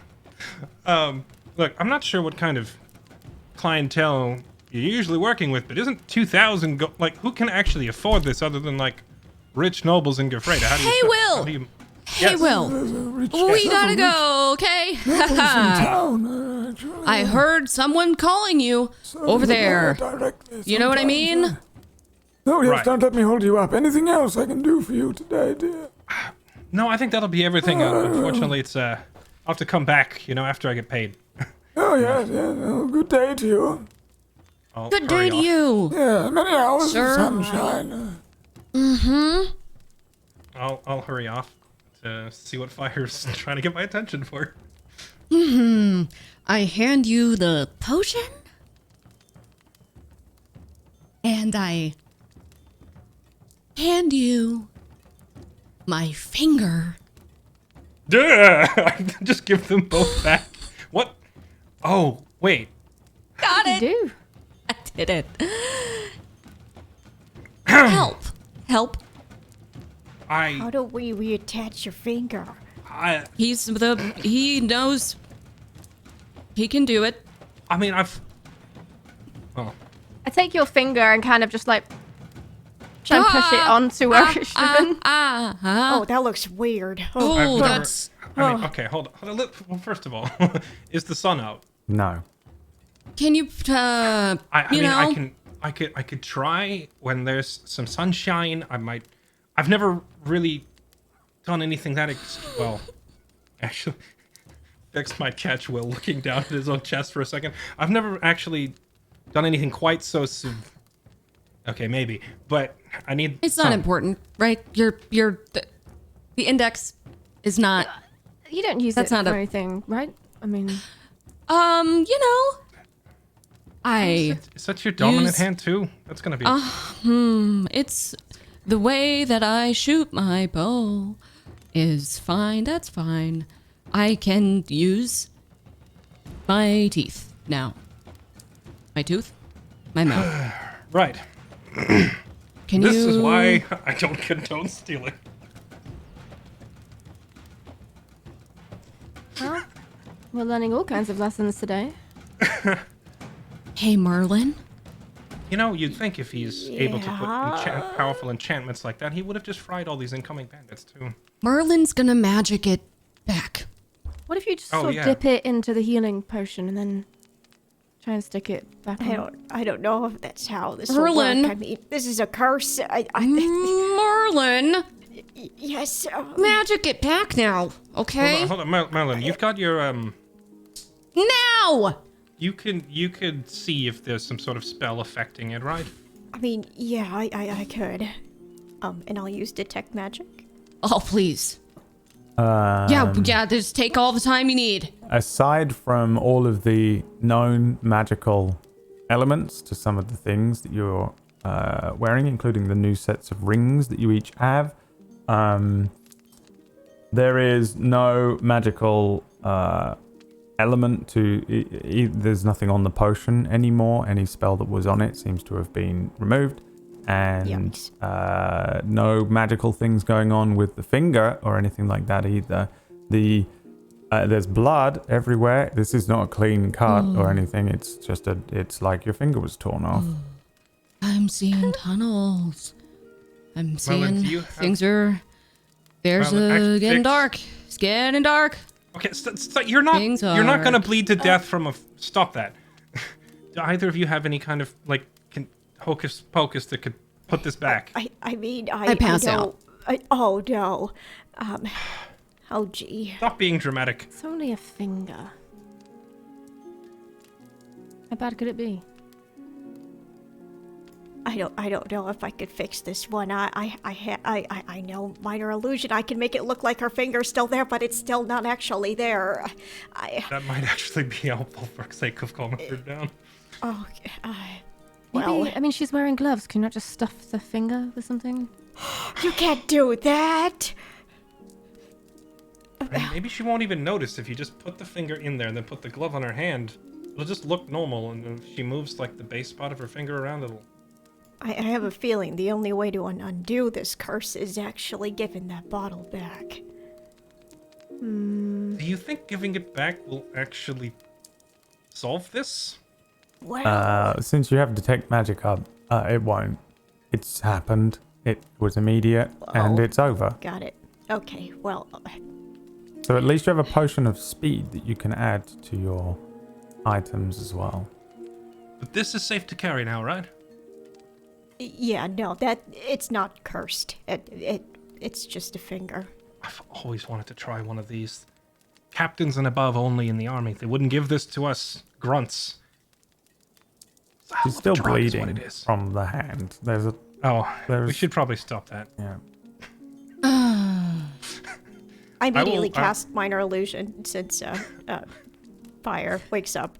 I will take a more mundane solution and bandage her hand to staunch the flow of blood. Two very confusing things are happening to you right now, Fire. You have a finger that you can't feel or control, but it does appear to be there. And also Will is wrapping a bandage through it. Like a hologram. Oh, It was a pretty bad day for you, huh? Merlin, let me clean the. That's not real. right. Merlin, Yes. that's not real, No. right? That's No, it's fake. not. Where's my finger? Who has my finger? Well, has it? Yeah, I'll hold it up and say, we'll just have to keep it with us and see if neither of these two can put it back on. Maybe I can, but I'm kind of dependent on the time of day. Maybe with sunlight I could put it back. Is there not a healer here somewhere, maybe? You can Oh, attach it? yeah. Let me explain that to a healer. Are healers even a thing in this setting? I thought healing magic didn't exist. There's no healing magic, but there's still Medicine doctors. magic. Clerics can Oh, sew you- and Would we have ever heard of Salve. an Okay, I see what you mean. Would we have ever heard of like an alchemical potion that could reattach limbs? there's potions to do all sorts of stuff. Okay. So Did we see any while we were shopping? find out if there was anything over there that can do this. Are we gonna have to go steal a potion of reattachment? I Yeah, lose I my don't- other finger. I think so. Ace Ventura. He has. No, I don't think he does. I don't see Okay. anything that would match. Is that. there a doctor, someone who knows a seamstress, can sew it back on? Guys, a little sense of urgency here from any of you would be nice. I'm trying! We're trying. You put a band-aid on it, and you made it look Okay. invisible. Stop the blood is step number one. Fire. Step number I one, go don't to the die. nearest market stall and ask whoever's behind it. Hello there. Hello, do you have any knowledge of a cleric or anybody who can fix wounds nearby? Absolutely, I do indeed. Would you like to share that? But maybe with me? you'd be interested in this. He lifts up a belt. Belt of snakeskin. No, thank you. Healer? Anybody? The clerics are usually up by the keep. Okay, I just start speed Great. walking. There are doctors all around. I'm sure there's a doctor at the tavern. Okay. Heading there. So tell me about this belt. I follow. Well- Made from a snake. It looks flashy. Around the Well- waist of a young man. All right, fine. Some other time. Sorry. I'll catch up. Alright. I guess fire. Give me an investigation check. And which way are you going for, cleric or doctor? Tavern. Tavern doctor. Someone. Tavern Yep. doctor. Not focusing well. You walk into the tavern, blood running down your arm, looking around. There's a bunch of people here. It's still going on. There's still lots of people around. There is the chef is still serving up food. The very large kind of tavern owner is serving up drinks. There's too many people and too much going on for you to determine who is or isn't a doctor right now. Who is the doctor? You, doctor? Roll me a d20. No, roll me a charisma roll. Just a straight charisma. Yes. 9. A 9. Attending to a child who is off, just out of your view, near where you guys were sleeping. There is a halfling woman wearing this suit, but it's in kind of poor condition, like an old-looking thing. Looks like it hasn't been cleaned, and she's got this long hair that's kind of a little bedraggled. Looks like she's been working all through the night. Very dark hair and tiny spectacles in front of tiny eyes. She has her hand on the bottom of this child's chin, and she's looking into his eyes and doing the thing where she takes a finger from side to side, and then you shout, "Who is a doctor?" And she turns and looks over and says, "Yes, I'm a doctor." Perfect. I will grab the child. I over them. I grab their legs and scoot them like 3 places over, and I sit in their spot, and I go, "Nice to meet you," and I hand her my finger. And I hold out my hand. Oh. Help. Oh, dear. Did this happen last night? No. Oh, well, then I'm afraid there's not very much I can do without coin. Sure. Just get it done. Very well. What would you like me to do? Put it on. I'm gonna. You would I'm like me gonna to sew it back, reattach I'm gonna this? put a hand on Fire's shoulder. I'm gonna put a hand on Fire's shoulder and say, "This brave young elf helped us repel the invaders yesterday, and unfortunately, some of the wounds were quite grievous. Is there anything you can do to help her with this?" Well, she said it wasn't from last night. There's a coin coming in reparations. The mayor is covering reparations for the town and injuries to cover my fee, you see. So that's why I asked. She was helping the recovery effort, and her finger got trapped. Oh, you had your finger today. Yes. I never thought I'd be the one. You were looking a little peaky. You've lost a little bit of blood. I give her a gold. Give her gold. We don't have much. She hasn't said how much. Reattaching a finger's going to take a while. I'm going to have to get some salves, and we're going to numb the area. It's very difficult to do. I give her 2 gold. 2 gold. I mean, I'll take the 2 gold. I give her another one. I give her 3 gold. Gold, It's not funny, Fire. What if she wants 2,000? That's all we gold? have. This is going to sting, my dear. If you'd like me to just simply reattach it, we could. Yep.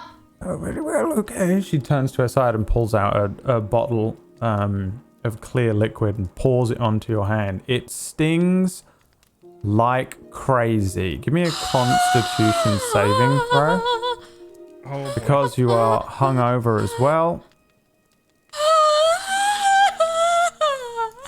If she starts recoiling her hand away, can I like brace Fire's arm in place so she doesn't like instinctively pull it out of the way? Yes, that's your third 9.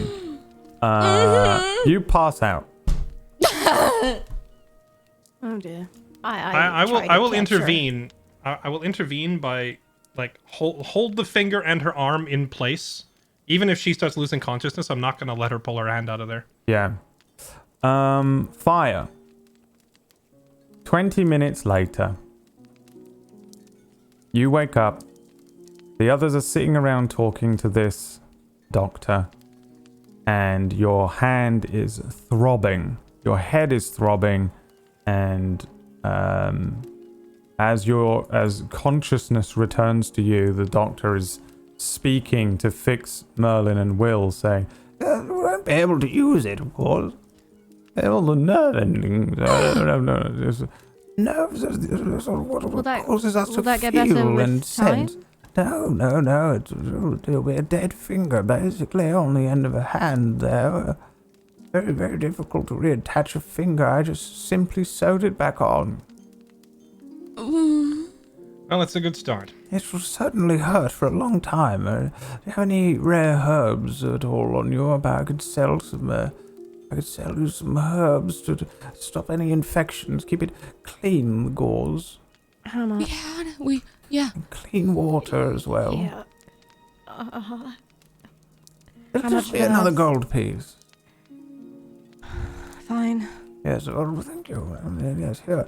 And she pulls out a jar. Inside the jar is what looks like a kind of it would look like petroleum jelly to us or something like that. And she reaches forward and hands it to you, Fix, and says, "That's a set of herbs that will stop the infection as long as it doesn't start. But you have to keep it clean. Boil water, but don't pour boiling water on it. Let it cool to cold and make sure the water is clean. Change the dressing every day. If you see it getting particularly red, you might be in trouble." Change the dressing. Not boiling water. Boiled water. Jelly. Every day. How long for? Simply until it starts to look like it's healed over. You'll have to cut the stitches out. Oh. And you say she'll never have feeling. She'll never be able to use it. What can we do about that? Anything? Oh, no, dear, no.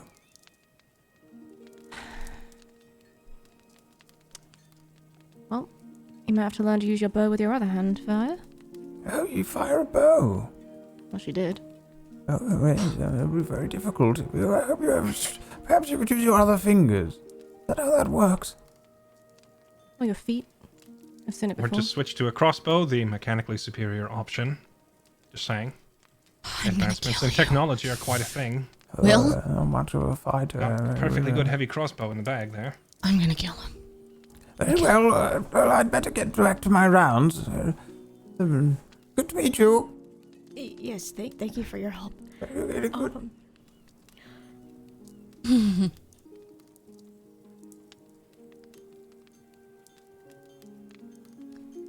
So...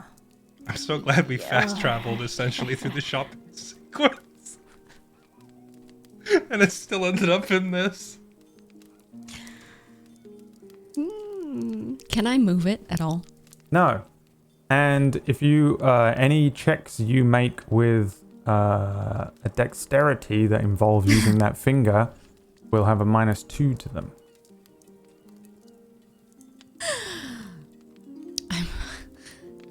I hope you really like to go fast, Will.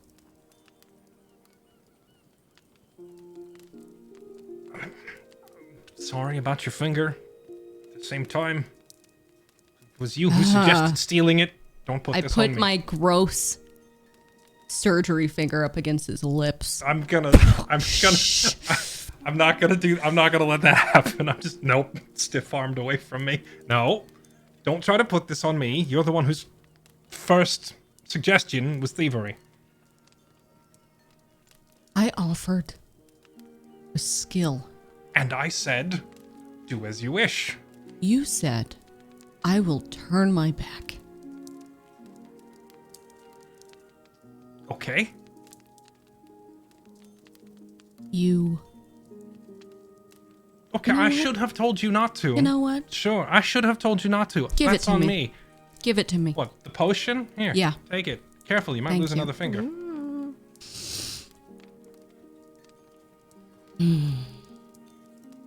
Just be careful. There's what's the term? A crash afterwards. It'll knock you out real good.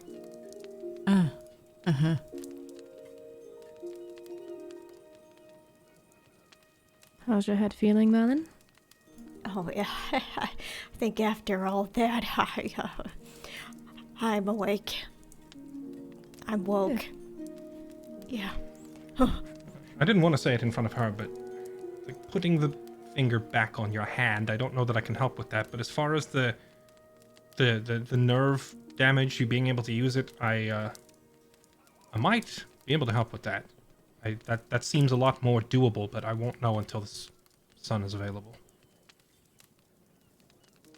Are you able to travel, Fire? Would you like some time?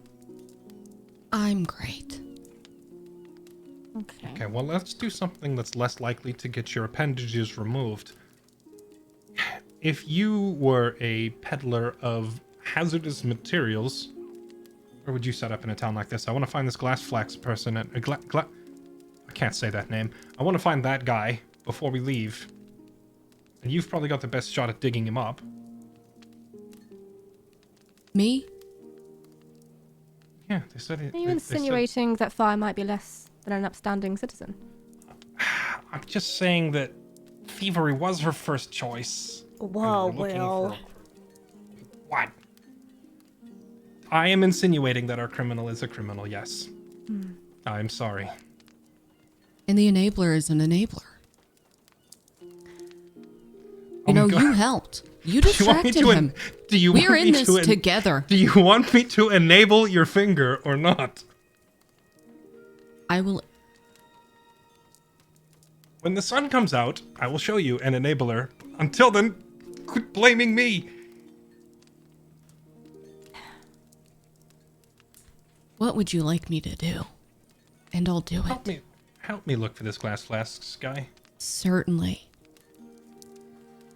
I will take the good old-fashioned method of simply asking around after him. I don't know if Fire has any other, maybe there's Anybody like know a guy giant- named Glass Flask? a giant sign written in thieves' cant, so only she can read it. That's like Roll a criminals here, black market. D100 fire, and we'll roll me an No. investigation check. God. 30. 30. No one responds to you in the tavern. Okay. Yeah, no, A 10. that's fine. We'll Just because start I'm disabled. asking around. I get it. And Just a yeah, bit no one dramatic. seems to be aware of anyone called Glass Flasks, or at least become forthcoming with the information. Are we sure he's not literally a glass flask? I don't know, but I suppose we shouldn't delay much longer. We can look for him if we come back this way. I'm sure we'll be back. Let's hope so. Well, if there's no other errands to run in town, I propose we get moving then. Agreed. Yeah, I agree. Yeah. Okay. I So, think we're gonna hit the road. the plan is to head out of town and return to Cull. Yes. Yes. Follow the road that you took in. And, oh, that's why this has been doing this the whole time. I am on this screen. Oh, the total cost of the items that I bought during our shopping montage was 6 gold. by I the got way. you already. 6 gold. Yeah. Actually double checking to see if I snag anything else on the way out. But I think that's it. I would have bought a couple of empty vials as well. Yep. That was Tally 2 up gold. Yeah. everything And you bought. I bought the chalk for Yeah, I got that already. Erlen. Okay. Talk. Okay, add it to your sheets. Whoever is taking what, put the things on there as well. And remove the golds and silvers and coppers that you've spent in town. Oh, actually, let's grab a healer's kit too. They're only 5 gold. Since if we ever run out of potions, at least then we've got a reusable way to stop people from dying. Yep. Yep. And I'm essentially a nurse now. Throw a healer's my kit ring. in the bag for 5 gold. We'll Is add that that. how it works? And then Right. Who would Mhm. want to carry that? Merlin? I can Or does any- carry. Oh yeah, you have proficiency as well. Yeah. A help I can with carry. it. I think that's the only other thing we really need. Yep. Cool. That's it. Okay. Then you could head out on the road. It's a 2.5 day travel to Cole, and let's roll for the whole travel now. But we will pause when the sun comes out because I'm sure want to experiment. Oh yes, I'm gonna try and be an enabler. Her finger. So roll me. In fact, everybody roll me a 2d6.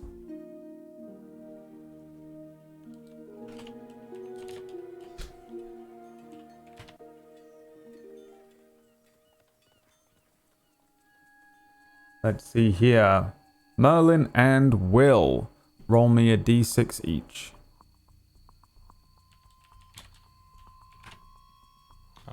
2. 2 and a 2. Wow. And that'll do for now. You guys head out of this town. There is a few guards at the gate trying to fix the damage to the gate itself you came in through.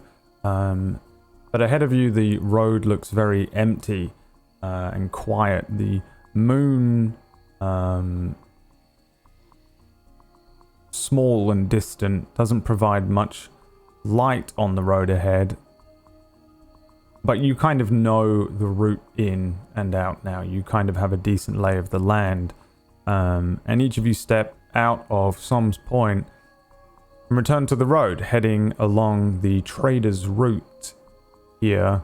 And the first few hours of your day are spent walking, scouting, checking, and presumably, Merlin, you're going to be foraging. Yes. So, roll me a survival check for that. And I will work out all that other stuff in a minute. 14. Today, the sun does come out. Let me Hey. see when. It would be about 10. So maybe about 3 hours after you leave Som's Point at about 10 a.m., which is pretty early. We went to bed at 1 a.m., Brett. You went to bed at 1 a.m. You guys woke up at 7 and then headed out of the tavern at 7. Okay.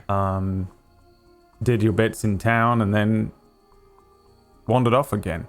So the sun comes out only a short while after you leave Som's Point and get on the road. You'll be far enough away from Som's Point that when the sun rises, you might see it in the distance. But the sun coming up and lighting up the area around you, lighting up the fields and the cliffs, and of course the ocean. On the ocean, Will probably innately looks for a ship. There isn't one. But it's certainly an interesting sight, I think, being this close to the sea and being able to see it again. Will, I presume, you wish to attempt some sort of magic here. Oh, yeah. I'll do it not immediately as soon as we can see the sun. I'm gonna try and wait until it's, I imagine we're not gonna get full, open sunlight, but whenever it's like the best it's gonna get for this area that we're in, I'll wait until we have some direct sunlight, and then I'll turn to fire and say, all right, now let's see if I can help. Give me a hand.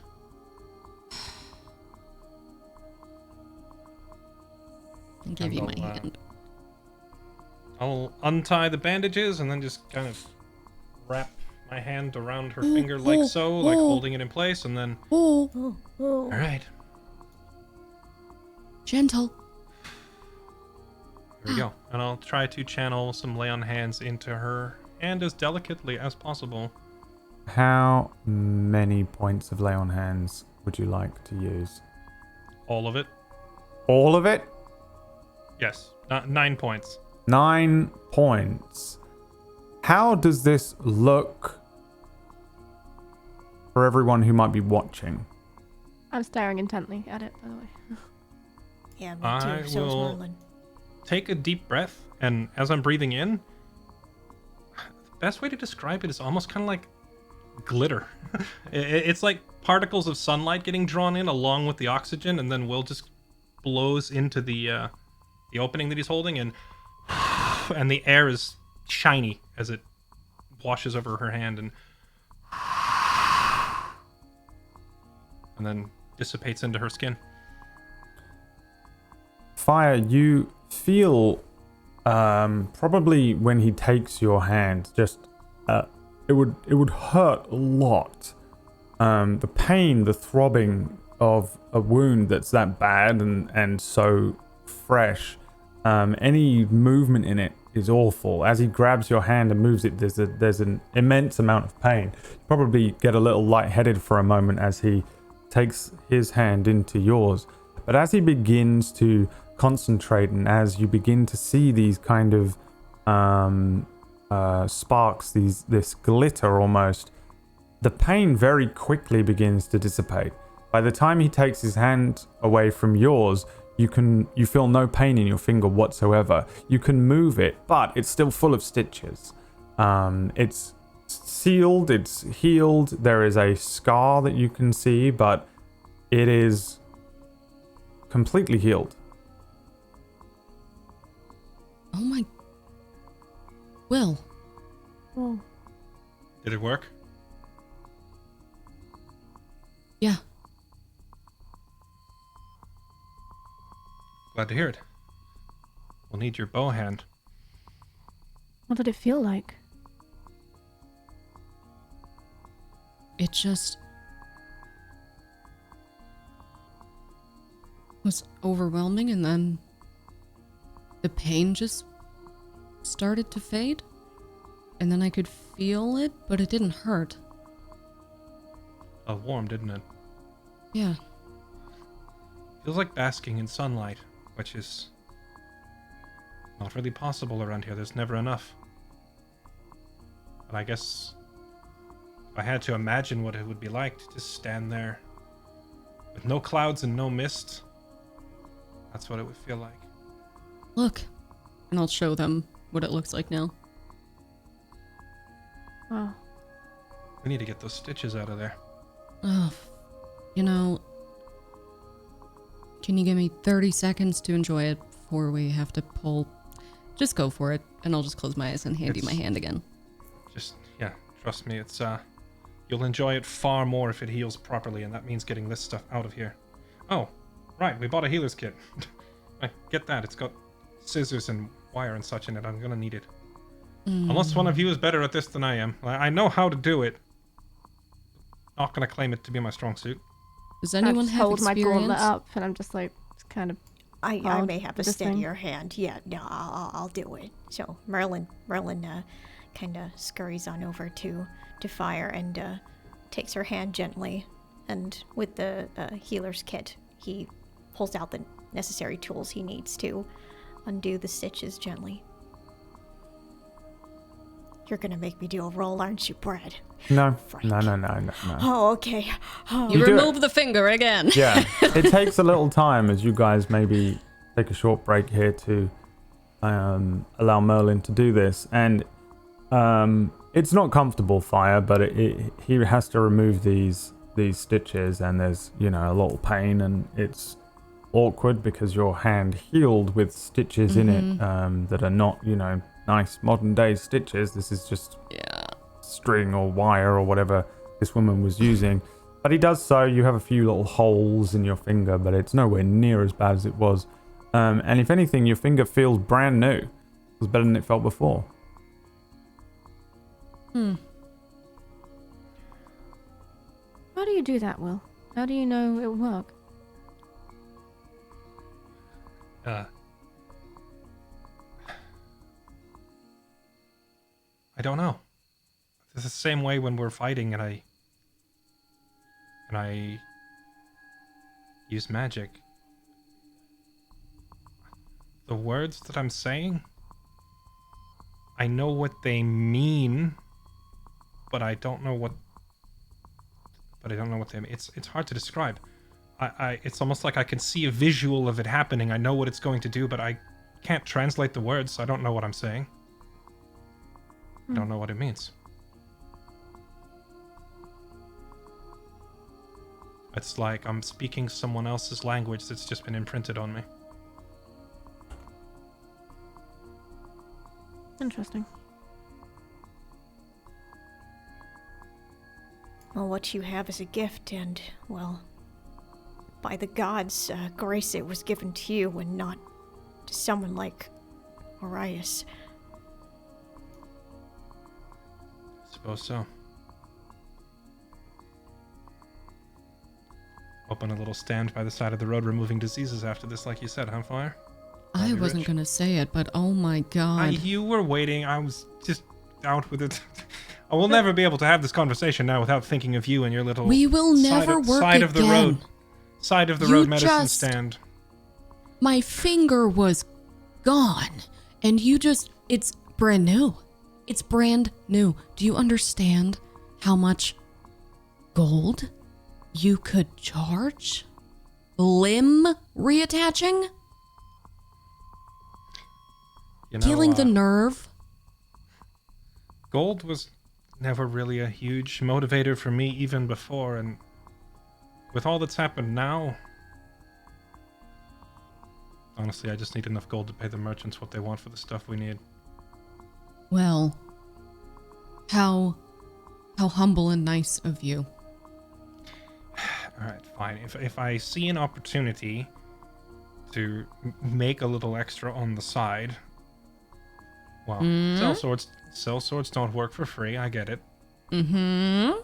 Assuming we all live through this, I'll make sure you're taken care of, but I'm also issuing a disclaimer that if we all die, I'm not paying you.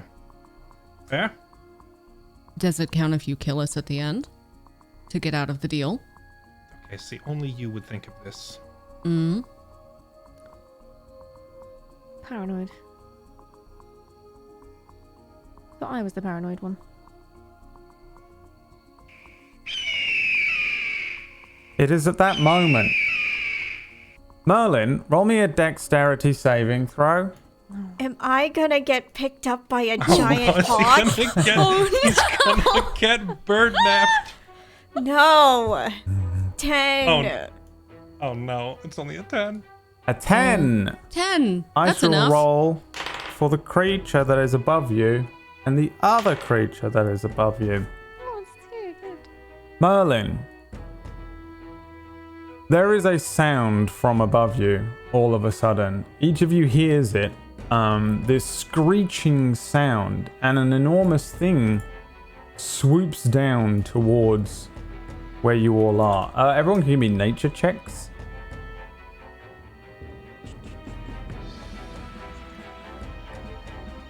Ooh. 26, 23. Merlin knows what's grabbing 15 him. and a 10. You all know what it I is. recognise this talent. Some of you know it better than others. Above you, and possibly you've wandered into an area where these things live or dwell, with the sunlight deciding to suddenly hunt and find prey while they have such superior sight, you see griffins.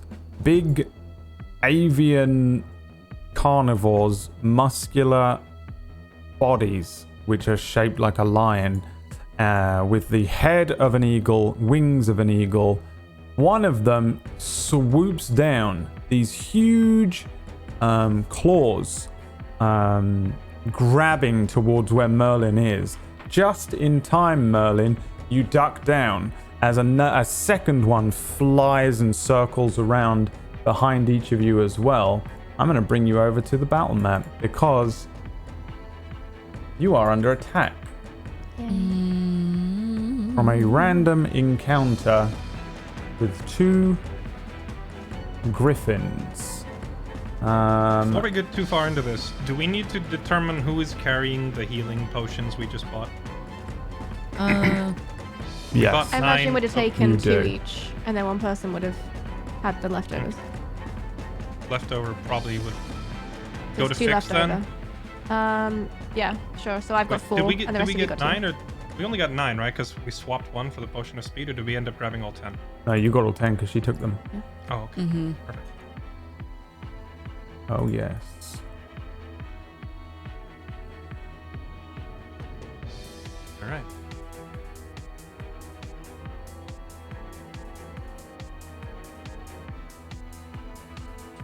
I've missed this music. Yes, I've missed the Yeah. it's go time theme. Yeah. 10, and you know what? That's going to be blue griffin, and that's going to be red griffin. And that one will go on a 6. All right. Everybody rolled. Yes. Yes. Yes. Yes. There we go. Fire 2 enormous griffins. Huge creatures fly down, swooping and grabbing at the smallest of you, assuming, of course, as everyone does, that it is the young member of your pack. Just in time, Merlin ducks out of the way and the griffins fly overhead. What would you like to do? You react first. Do I know enough about these creatures to know whether or not this is a horrible idea? Like, are we about to die? Or No, you could we you're- take them and... You guys, so you know enough about them, both you and Merlin, with your experience in the forest, maybe, know enough about them that they're well within your ability to kill, but you should be very cautious Okay. around them. And they're flying creatures. These things, Yeah. for the record, right now are 30 feet in the air. We don't have going the. to... Yeah, I am. I'm going to run over to Merlin, just so if they try to snatch Merlin again, I can prevent that, or try to prevent that from happening. Yep. And I'm going to take a shot with my bow. Ooh. Well, no, I don't think it would hurt, actually, because my finger's kind of better now. At this boy. Yep. Red Griffin. Mm-hmm. 18. 18 is a hit. Sneak attack or no? You do not have any sneak attack. They know you're there. And there's 10. no other thing providing you with sneak attack. I'm Oh, afraid. I'm ducking down behind Merlin, okay? That can't see me. Uh-huh. An arrow flies through the air as this thing begins to bank towards the left as it's about to return to come back down and fly at you all once again. You catch this thing in the side. It lets out another cry, but it begins to straighten its wings out as if it's coming down regardless. Shit. What else would you like to do, if anything? I just turn to Will and say, you have experience. Should we stay or should we go? Look alive and fight. Need the practice anyway. There's gonna be far Okay. worse than this in the mist. Brings us to And you, that's Fix. my turn. Is Vita going to my initiative or should I roll separate? I can't remember ever what the rules are. I think they went on their own initiative last time, so I'll just roll it. Oh, it's a 4. Goodie. Shot myself in the foot there. Yep. Okay. Yeah, sure. I'm gonna Eldritch Blast. This guy, the red one. Red Griffin. Yeah. Mm-hmm. 20. 20 is a hit. 13. Eldritch damage. Blast fires up at this thing as it comes down now. It kind of starts to glide down towards where you guys are, and you strike this thing. Kind of aim for its talons, trying to like disable one of its talons so it can't grab anyone. Yeah. You see this strike at the thing. It puts it off of its course a little bit, but it's so big, and the Eldritch Blast really is a kind of localized thing. It doesn't really push it off of what its intention is. It's just this thing is like it's the size of a pony, but it certainly hurts. Letting out another cry. It's still flying down in it and towards you as a group. I'll move over here and end my turn. I move just below. All right, that means it is the first Griffin's turn. And in fact, they both go. So this one is actually going to do something here that will be very interesting. I'm going to fly to here. While it is here, it is going to make 2 attacks. The claws are going to attempt to scratch at Merlin. On a 16, Merlin, that is a hit. That's a hit. Can I do anything? Like block it with my body? Oh, can I use shield actually? You can use shield. I will use shield. Nice. There you go. How does this look? Kind of looks like Merlin is in like one of those hamster balls. He just manifests a huge hamster ball around him. Yes. It's amazing. Yes, and you do so. The claws, which certainly were coming in to scratch at you or to grab at you, hit this sudden abjuration. This ball appears around Merlin, the claws buckling on them.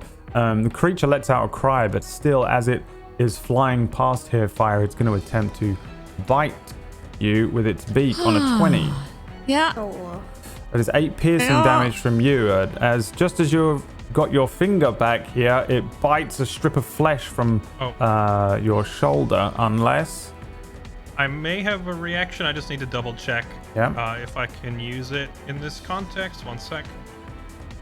'Cause I still have that reduced damage to an ally next to you, but I don't know if I need to be able to reach the monster as well. So just give me a sec while I double check.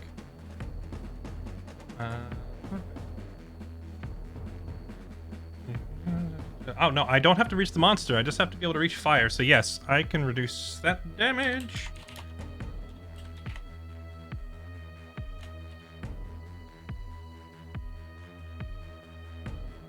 Reduce it.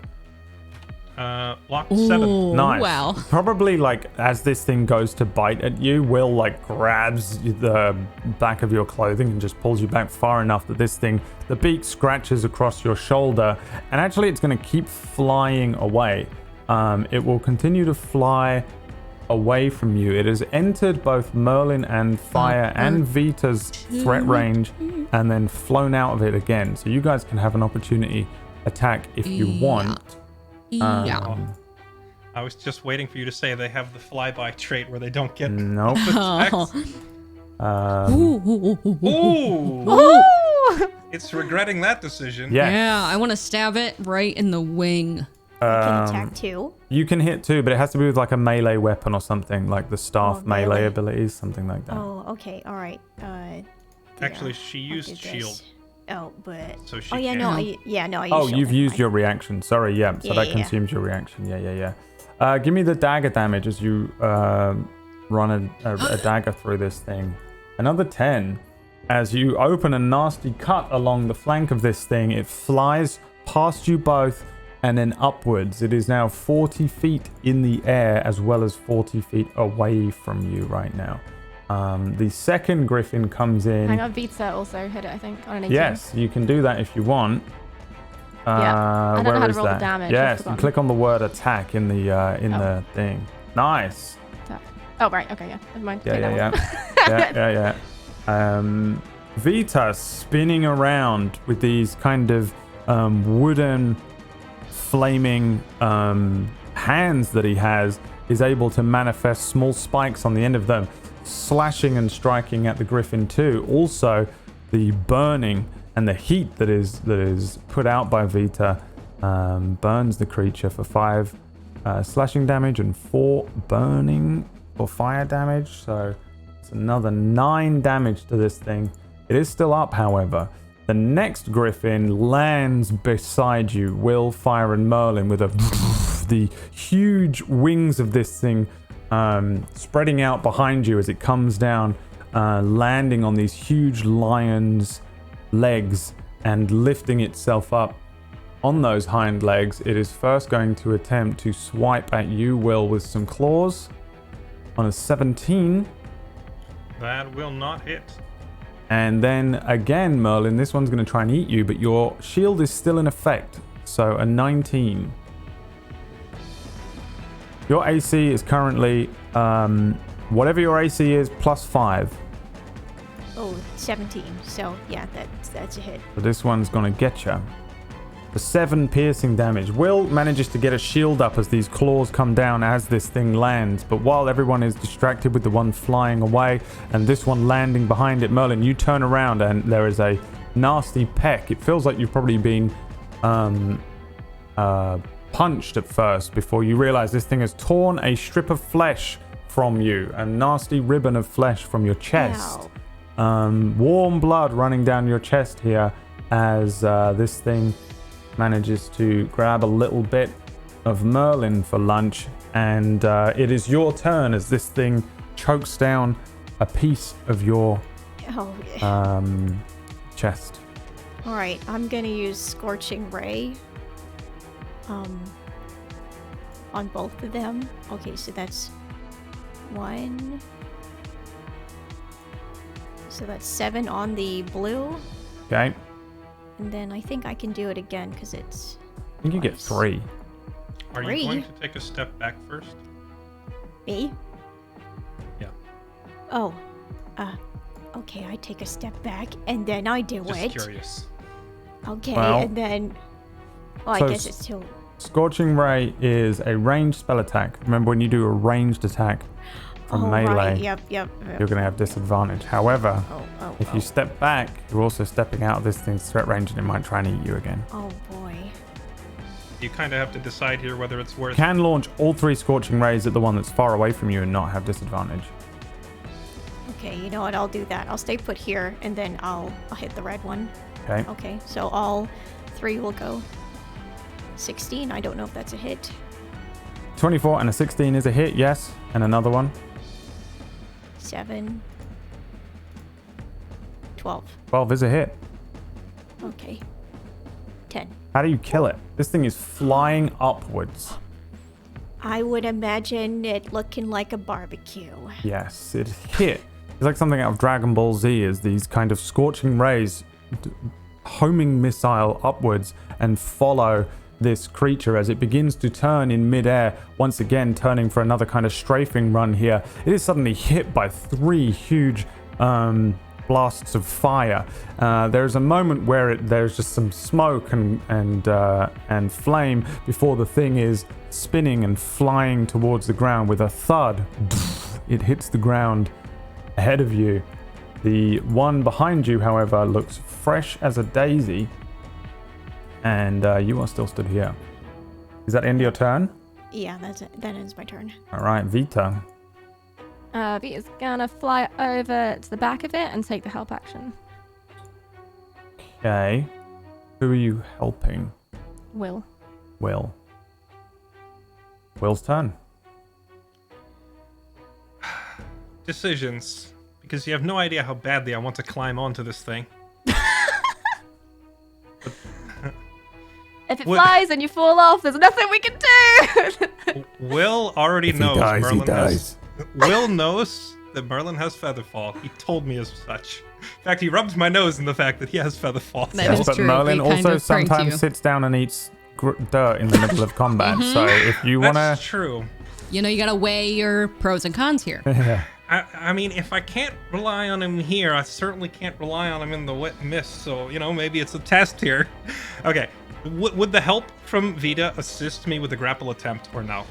So help is to lend your creature's lend your aid to a creature's ability check or attack to give them advantage. So it would help you with the I am climbing a onto this creature. thing, Brad. yes, climbing a Or I'm creature. Either climbing it or just grabbing it by the neck to keep it within punching range. Well, those are two different things. That sounds like a grapple or a climb.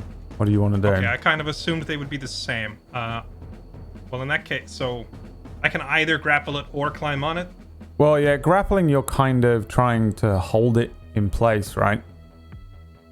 Yeah, okay. Because if you're just trying to grab his neck, whereas if you're climbing onto him, you're on it, and you'll have the ability to still sort of move in the way that you probably want. So, Okay, yes, I am climbing it then. you can make me an athletics or an acrobatics check, and the creature will do the same. I think it just does an acrobatics, which is probably just a simple dex check from the creature. You have to beat an 18. Okay, I do have advantage of it from Vita giving me a hand, right? That's correct. Okay. 24. How do you climb up on this thing? When it tried to claw at me, its claws sink into the shield for a second, and I'm going to use that moment to grab its arm and scramble onto it. Yes. Grabbing up onto the back of this thing, you feel a clump of feathers and use it to swing yourself up. There's a moment as this thing swings around, its wings flapping wildly as you have to hold on, but you do so, and in fact the momentum allows you to get up onto the back of this thing quite easily. With one hand holding on to a clump of these feathers, you are now on the creature. You can move around on the creature and treat it as difficult terrain, and the creature can attempt to remove you, but while you're on this creature, your attacks have advantage against it. Oh, even better. Well, In that case, I will A, take my cowboy hat and start spinning it around over my head like this. Yes, And then exactly B, what's happening right now. And B, I will use my mark target to add proficiency to future attacks as my bonus action. But I can't attack this turn because climbing it was my action, so that is my turn. All right, Fire's turn. Will is up on this thing right now. yeah. You Well, could- if I can miss, I'm gonna see- hit you. Not gonna feel bad. Okay, you can see very easily what I'm planning to do as Will is like getting the sword ready to just drive it down into the thing. It's pretty obvious what he's planning. I just smile and I'll try to take. I really want to kill it before he does, just to steal the thunder. All right, give me the attack rolls or roll or whatever you're doing. Just short bow. 10. From there, same rules is it- apply to you as Merlin with Yeah, ranged is it like attacks. directly? Oh yeah, I would move. Yeah, its threat range is here. If she tries to Okay. steal my kill, can I use the reaction to lower the damage taken by the griffin? You absolutely may. Can I disengage and move away Yes. before I do it? There you go. Uh, And it's a 10 anyway. a 10 is a miss. Okay. Well, you Flies missed on past purpose. Will's face. I just cross my arms and look at him. I just want to watch. Brings us to Fix. Do we really have to mount it? I will hex it for strength, and then Eldritch Blast. In Again. response, I do my best work up close. I can see that. It's a 24 on the Eldritch Blast. 8 damage and 3 necrotic. 3 necrotic damage. Let's see here.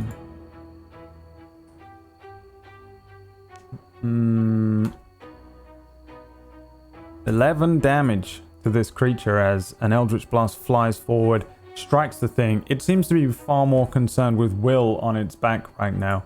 But it does certainly take the hit. Is that the end of your turn? Yeah. Oh. Okay.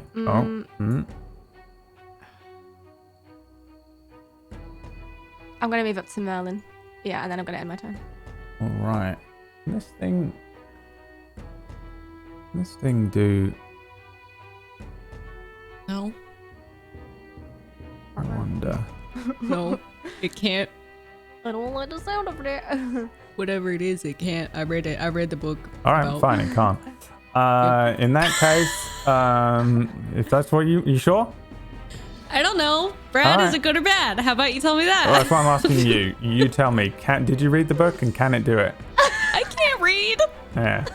Wait, I missed the question. What's going on? I'm scared all of a sudden. Yeah, we should be. We The should be griffin scared. is going to attempt to swipe at you once again. Oh no, he's going to try and eat you, Merlin. On an 18. Oh my god. Oh, I'm afraid my it's God. certainly going to bite you. For a lot. Oh no, it's only 5. It's just 5 as he bites another tasty. You taste the best. Oh, The I claws. smell like beef. So I smell like beef. You're doing it? I'm in range of Merlin to Yeah. block that damage. Yes, you may. So when this thing goes to bite him, I'm gonna smack it in the side of the head with my shield Yeah. and block. 4 of that 5 damage. He's going to swipe at Vita on a 24 and deal 10 slashing damage to Vita. As Vita is flying around, we suddenly see this enormous eagle claw backhand Vita. Vita spinning, sparks flying off of him, flames falling to the ground. You can click on Vita's token, and in where his HP is, the 26, you can actually click on that and type -10 on the 26, and it will take it away. And that is very useful. Roll 20, Yeah, I just ladies made and a resource. gentlemen. Make your account today. Then the griffin flies 80 feet upwards. Okay, as it's getting ready to Oh, take off, God. I'm gonna just kind of look at Merlin and go, "You can catch me, right?" Start Yeah, flying. I can't. Who? That's high. All right, it is Bye. 80 feet in the air. Merlin, you can attempt to hit it as it flies Okay, upwards if you want to hit it yeah. with a melee weapon. Okay. Oh, I do. I turn to Fix, and I lay up my hand. Hand me the Whack staff. the staff into your hand. Staff of necrosis. I'm gonna Alright. take a step back. Wait, no, you can't do this. You can't. I know what you're trying to do, but you. Brad, You don't have a full turn. All you can do is hit it with the staff. Ew. You can't actually cast the staff's special ability. Stab it with the pointy end. But you can I mean, your stab it turn with is the up. pointy end. Your If turn you- up So- is up right after this. Once you smack it. When you have, so you see you have staff one-handed and two-handed. You can do those. Yeah. Oh, poo. Right. Staff of Fine. necrosis But is it's a 80 is a. feet in the air. I can't whack it. It's as it flies away from you, you get a free opportunity attack. Oh, Believe me. okay. All right. Yeah, I will smack it then with the 14. 14 is a hit. Yep. Oh, yay. One. You do 1 damage to the griffin as it just flies upwards in an attempt to shake Will off of the back of it. Will holding on for dear life as it suddenly I said the lifts up. pointy end. Sorry, it was the blind end. And the pointy end Oh. does less damage somehow, but still, just mechanically, I think. But and Vita Oh, yeah, also does gets an Vita? attack. Yeah. Yes. You smack him. Oh. Uh No, oh. never mind. Roll me a That one. d20. Oh. Don't you dare! Don't you hit Don't me! kill my familiar. 17. A 17 is Vita takes 1 point of exhaustion. I would recommend Poor recalling your Vita. Pokemon here. He has 1 point of exhaustion at the moment, so if Vita tries to do any ability checks, he will have disadvantage. So just make a note of that somewhere, because there's not much we can do with Vita's sheet. But it is Vita's turn. No, it's Merlin's turn, isn't it? I didn't have a turn. Oh, Merlin, it is your turn. just had Sorry, a I bonus also got action to confused. Yeah, no, whack. you're very correct. Now you can step backwards and use the Staff of Necrosis if you want. Yeah, I will do it. Let's go. Let me just double check how. this works. Yep, you're good. 22 is a hit. 12. How does this look when you use this? Because this staff is Arias's staff. It has bladed ends.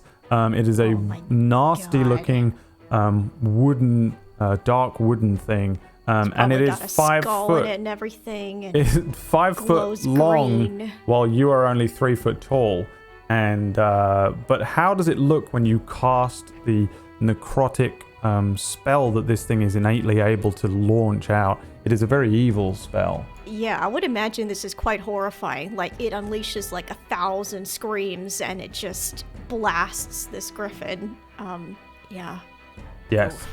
It's horrific. Suddenly, Merlin unleashes the evil within this staff, and 1,000 screams can be heard, and these green skulls appear, and suddenly this necrotic energy is launched upwards, following the griffin's ascent. Before it hits the griffin, the griffin still kind of ascending. Anything else you want to do? Yeah, I think I'm gonna be ready to catch Will at any moment, but I think that ends my turn. All right, then it's Vita's turn. Yeah, Vita turns into the ash form and returns to me.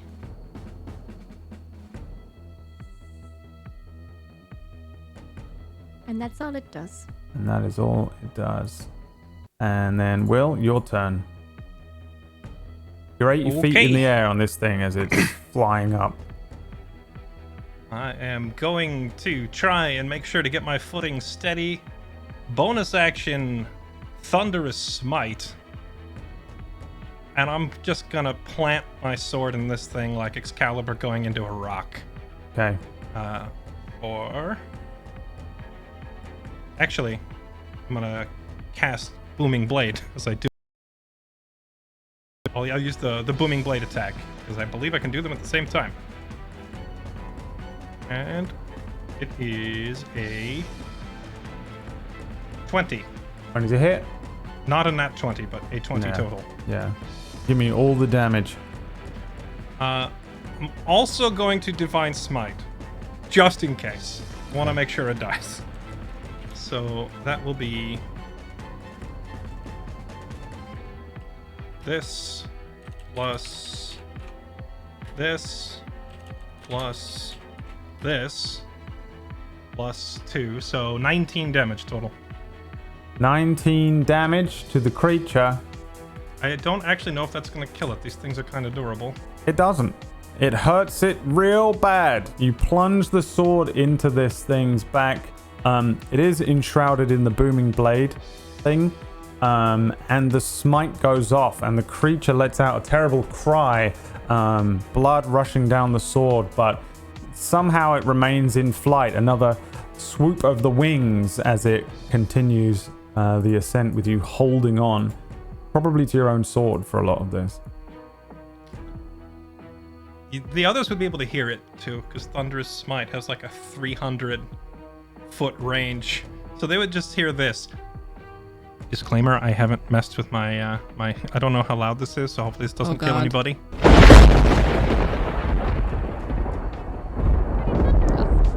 I'm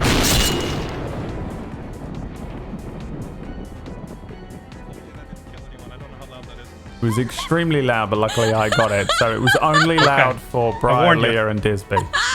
Okay, good. I'm fine. My ears. You did damage to me. Psychic damage. Sonic damage to the whole team. All right, that is my turn. Fire, your turn. I just... You just hear that. Yeah. And I see the thing not dead. Correct. And I have a split second where I go, oh no. Oh no, am I gonna do it? Am I gonna steal the kill? Oh god. And I will just slowly raise my bow. Kinda hoping I miss. 17. 17's a hit. I hit it. 8 damage. 8 damage does not kill it. She would get sneak attack because I'm on it. Add the sneak attack. Oh no no no no no no. How do you kill it? Ah, there it is. In the most nonchalant way, very sneaky, so maybe he doesn't know. It just died of a heart attack. Arrow Well, hits its yeah. heart, which is underneath it, which you can't see because you're on top of it, and kills the griffin. Suddenly, as it's ascending upwards, it hits the 80-foot point, and then all the energy falls out of it, and then you and it begin to fall from the sky. For 20 feet, you're just free-falling here because the range on this spell before. Merlin, what do you do to cast Featherfall here on Will? I think Merlin's just, he's got his focus on Will. When he's within range, he's just ready to catch him. Like, almost like he's got his arms out, but he's not actually gonna, catch him. He's just, going to levitate him in a way. Yeah. You fall for a moment here, the stomach turning moment as you suddenly drop from a high height, looking down. I don't know if you've ever been 80 feet up, just Don't in think I the have. air before, but you begin to fall. There's 20 feet of falling before suddenly you begin to slow rapidly, and then you begin to basically float slowly down to the ground once again. Can And I take this thing by the scruff of the neck and just carry it down? well, this thing hasn't I don't- landed I don't know yet, how so you heavy need it to make is. me a dexterity saving throw. Oh, okay. Dex, definitely my strong suit. 17, actually. Boom! This thing hits the ground somewhere nearby, and there are 2 dead griffins nearby. One of them is kind of all broken up from a lot of fall damage. The other one wounded and Is barbecued. cut up Merlin's and going for that. already being barbecued by Merlin in the corner. You float back down to the ground. The sun is shining around you all. Merlin is already heading over towards the large half chicken, half cat lunch that I'm sure he's planning to prepare. And that is where we're going to end our session today. I will say this much. I was planning on flying at 80 feet away and then trying to drop you away from the 60 feet range, by the way. So it was good that you killed it within the next 2 turns. Oh my god, Brad, I almost said I don't do anything. I know, and I was like, Oh and my then- god! yeah. So, well done, everyone. You've done it. You are Completed Mistlight? Yay! successfully... We won the campaign. You're successful We start in New Game this- Plus next week. in this combat, and we'll pick up here from where we left off next time, because we're going over a little bit but not an enormous amount. And thank you so much for playing, players, and thank you so much for watching, watchers. I do have an announcement. Right, drum roll. I can't remember where I put it. We have a winner from last week's competition.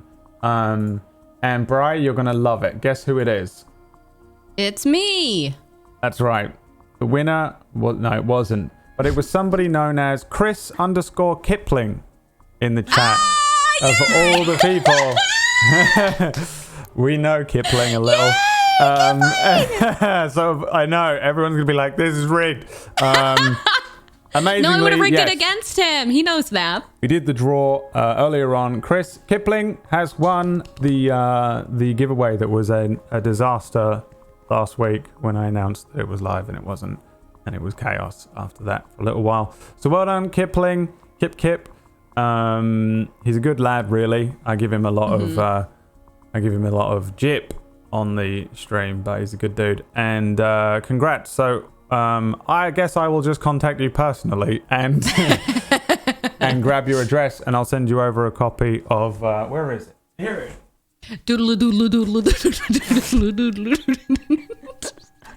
And Richton's Guide to Ravenloft. But your one will be special. I will be drawing a dick butt in there somewhere. And you'll Aw. find it when you get to it. You're welcome. As is standard. Yeah. Everyone who gets a copy of something that I previously had at some point will have a dick drawn in it. So that brings us to the end of today's session. Thanks again for watching. We're going to do a quick round of shout outs here so that you can find out who these people were the whole time on the screen playing these characters in real life. And you can go and harass them on their streams if you like. Let's start with Mr. Featherfall. Merlin, who are you? Where are you in the real world? And hi. what are you up to? Hi, I'm Disbiarix. I played Merlin for you today. I put in the fake beard on every week. It's great. Today's episode was fake? amazing. Yes, it's fake. It's not real. Anyway, you can find me here on Twitch and Twitter at same handle. Yeah, thank you so much for all the fun today, guys. It was great. It's a good one. What about you, Fairlight Excalibur, the Featherfall-y? The Folly. Hi. Well, as Brand just said, I'm Fairlight Excalibur on Twitch. You can see my link in the chat there. And I played Will for you today. And climbing on the thing, totally unnecessary. But what's the point of playing Dungeons and Dragons? That is very was necessary. Fun with it. It was highly necessary. Let's be real. But yeah, it's good to be back. Thanks for having us, Brad. Yeah, nothing else. I'm working my way through. Oh, I'm working my way through XCOM 2 now, and it's entirely Brad's fault. That's true. That is true. Influencer. I'm an Streaming influencer now. XCOM 2 every evening, and just kicking myself constantly, asking why I let Brad influence me into doing this. I didn't make him do it, by the way. I was just playing it. And then he was like, all right, I'll try it again. Well, no, Brad, you did kind of make me do it. Because you specifically said, no one can beat this game. True. Oh, God. That's basically you telling me to do it. No one can. You've done it. It's unbeatable. I hold you personally responsible. Fair enough. Yes, and lots of revelations from Will, which I am sure will be covered tomorrow. Leah, there's a segue here somewhere. Nailed it. Thank you. Yeah. I'm a professional presenter, just like you. Yep. Yeah, it's really good. Yeah, thank you. Practice later. Yeah, Mistlight After Dusk tomorrow on my channel, twitch.tv/Leah, around 10 p.m. BST is when we'll start. So you'll catch me at the end of my stream, and then we'll go over everything we learned today, which is a lot. And it was really cool because the gang's back together. Yay! I'm so glad. I'll tell you the stress. Episode, I think.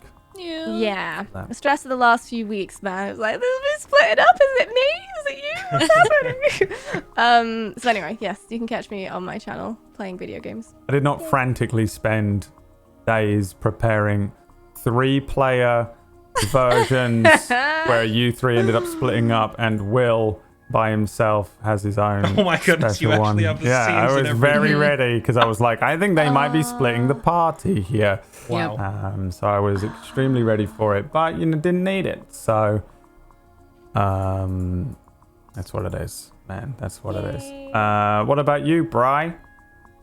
You can find me at Brutal Bree everywhere, and I played Fire today, and what the hell happened to me today? Got drunk and then lost a finger. I got drunk. This is why I don't drink. I got drunk, and my finger was gone, and now it's back, and magic. Worst hangover ever. Worst hangover ever.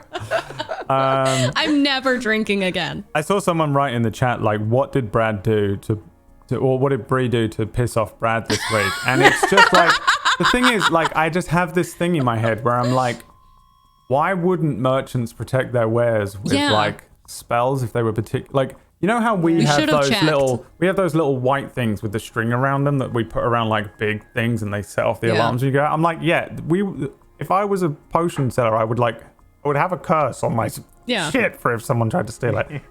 And so I've been doing it for years. So it's not really anything that like, it's not like I just had this vendetta out to be like, you lose a finger. It was a personal attack. He hates me. Because Disby and Pocket in the previous campaign did exactly the same thing. They got cursed right at the beginning of the campaign because they broke into a storeroom and stole a load of shit. And they both took these like hardcore curses that I rolled on a table that followed them through the campaign. It's just a thing I do. Like you're more than welcome to attempt to steal things. And the rolls were the D10. You had to roll a 1 to see if the bottle that you were trying to steal did have a spell on it, an enchantment of sorts. And the next one, the 5, was how many fingers you lost, including a thumb. That's what it was. Oh my so you rolled God. a 1. Holy Otherwise, shit. if you'd rolled a 2 or above, it wouldn't have been cursed and you would have just swiped it. But if you had rolled a 5, you was going to lose the whole thing. Oh my God. And here's another thing you'll be pleased to know that I can finally reveal to you. I so planned in my head at the beginning of this campaign. I was like, people don't lose limbs and stuff enough in D&D. You get cut and you heal it, and you get cut and you heal it. And I was like, yeah, I think in this one I'm going to see if I can get some people to lose some like hands and stuff. Because Cool. yeah, so I am You're welcome. so up for removing arms and legs and seeing how you guys deal with that, and then you have to take the penalties potentially to the damage. So what I'm hearing, Brad, is that today was essentially a dismemberment tutorial. Correct. On how to lose your limbs and put them back on again. Yes. Yes. You learn and more better about hope this that he later. always has Yeah. 7 points or 9 points of lay on hands ready. Because if he doesn't and 24 hours pass, maybe the limb will be gone forever. Or maybe it'll come back to get you, depending on where the limb comes off. I would like to remove an arm in the mist, and then it'll come back. What is that movie with the hand? The hand The Addams is alive. Family. Yeah. The thing or whatever it's called. Evil Dead, too? And that. All of them? And that, Sure. Yep. Every movie. So, yes, that is the end of today's session. Thanks again, everybody. Don't forget to check out Brad. I'm Everybody go playing subscribe to XCOM 2 Brad. as well, if you didn't work that out from the thing. It's very fun. I'm extremely bad at it, but I really like it. It's frustrating, right, Fairlight? It just has 1 or 2 elements that are like insanely frustrating, but I still find it very fun, and I do think it is a good game in general to play. But I'm playing that. So depending on what time zone you're in, one of us will be playing XCOM 2 at all times. We have round the clock We coverage can of almost XCOM. cover Brad and I will be doing back-to-back 12-hour streams Yeah, for the just- foreseeable future. XCOM paid us. Don't forget to check out the Discord, where there is all sorts of things going on. There's lots of theory crafting. There's a lot to discuss. There is fan art and things. I wanted to prepare some today, but I forgot. So Leah will have some fan art tomorrow to show. So don't forget to check out After Dusk with Leah and a special guest every week. It's as yet Fire's unannounced. finger. Yes, it's the thing from the Addams Family. Yep, so that is at 5 Eastern, 10 UK BST. And well done, Kipling, for winning the book. There will be another giveaway next week. I'm not sure if it's going to be Discord and stuff as well. So we still have 4 of those books to give away from Wizards of the Coast. Thank you, Wizards of the Coast, who are my personal best friends. Yes. That's it. Thanks so much for watching. Peace Thanks out. for watching. Bye. Bye.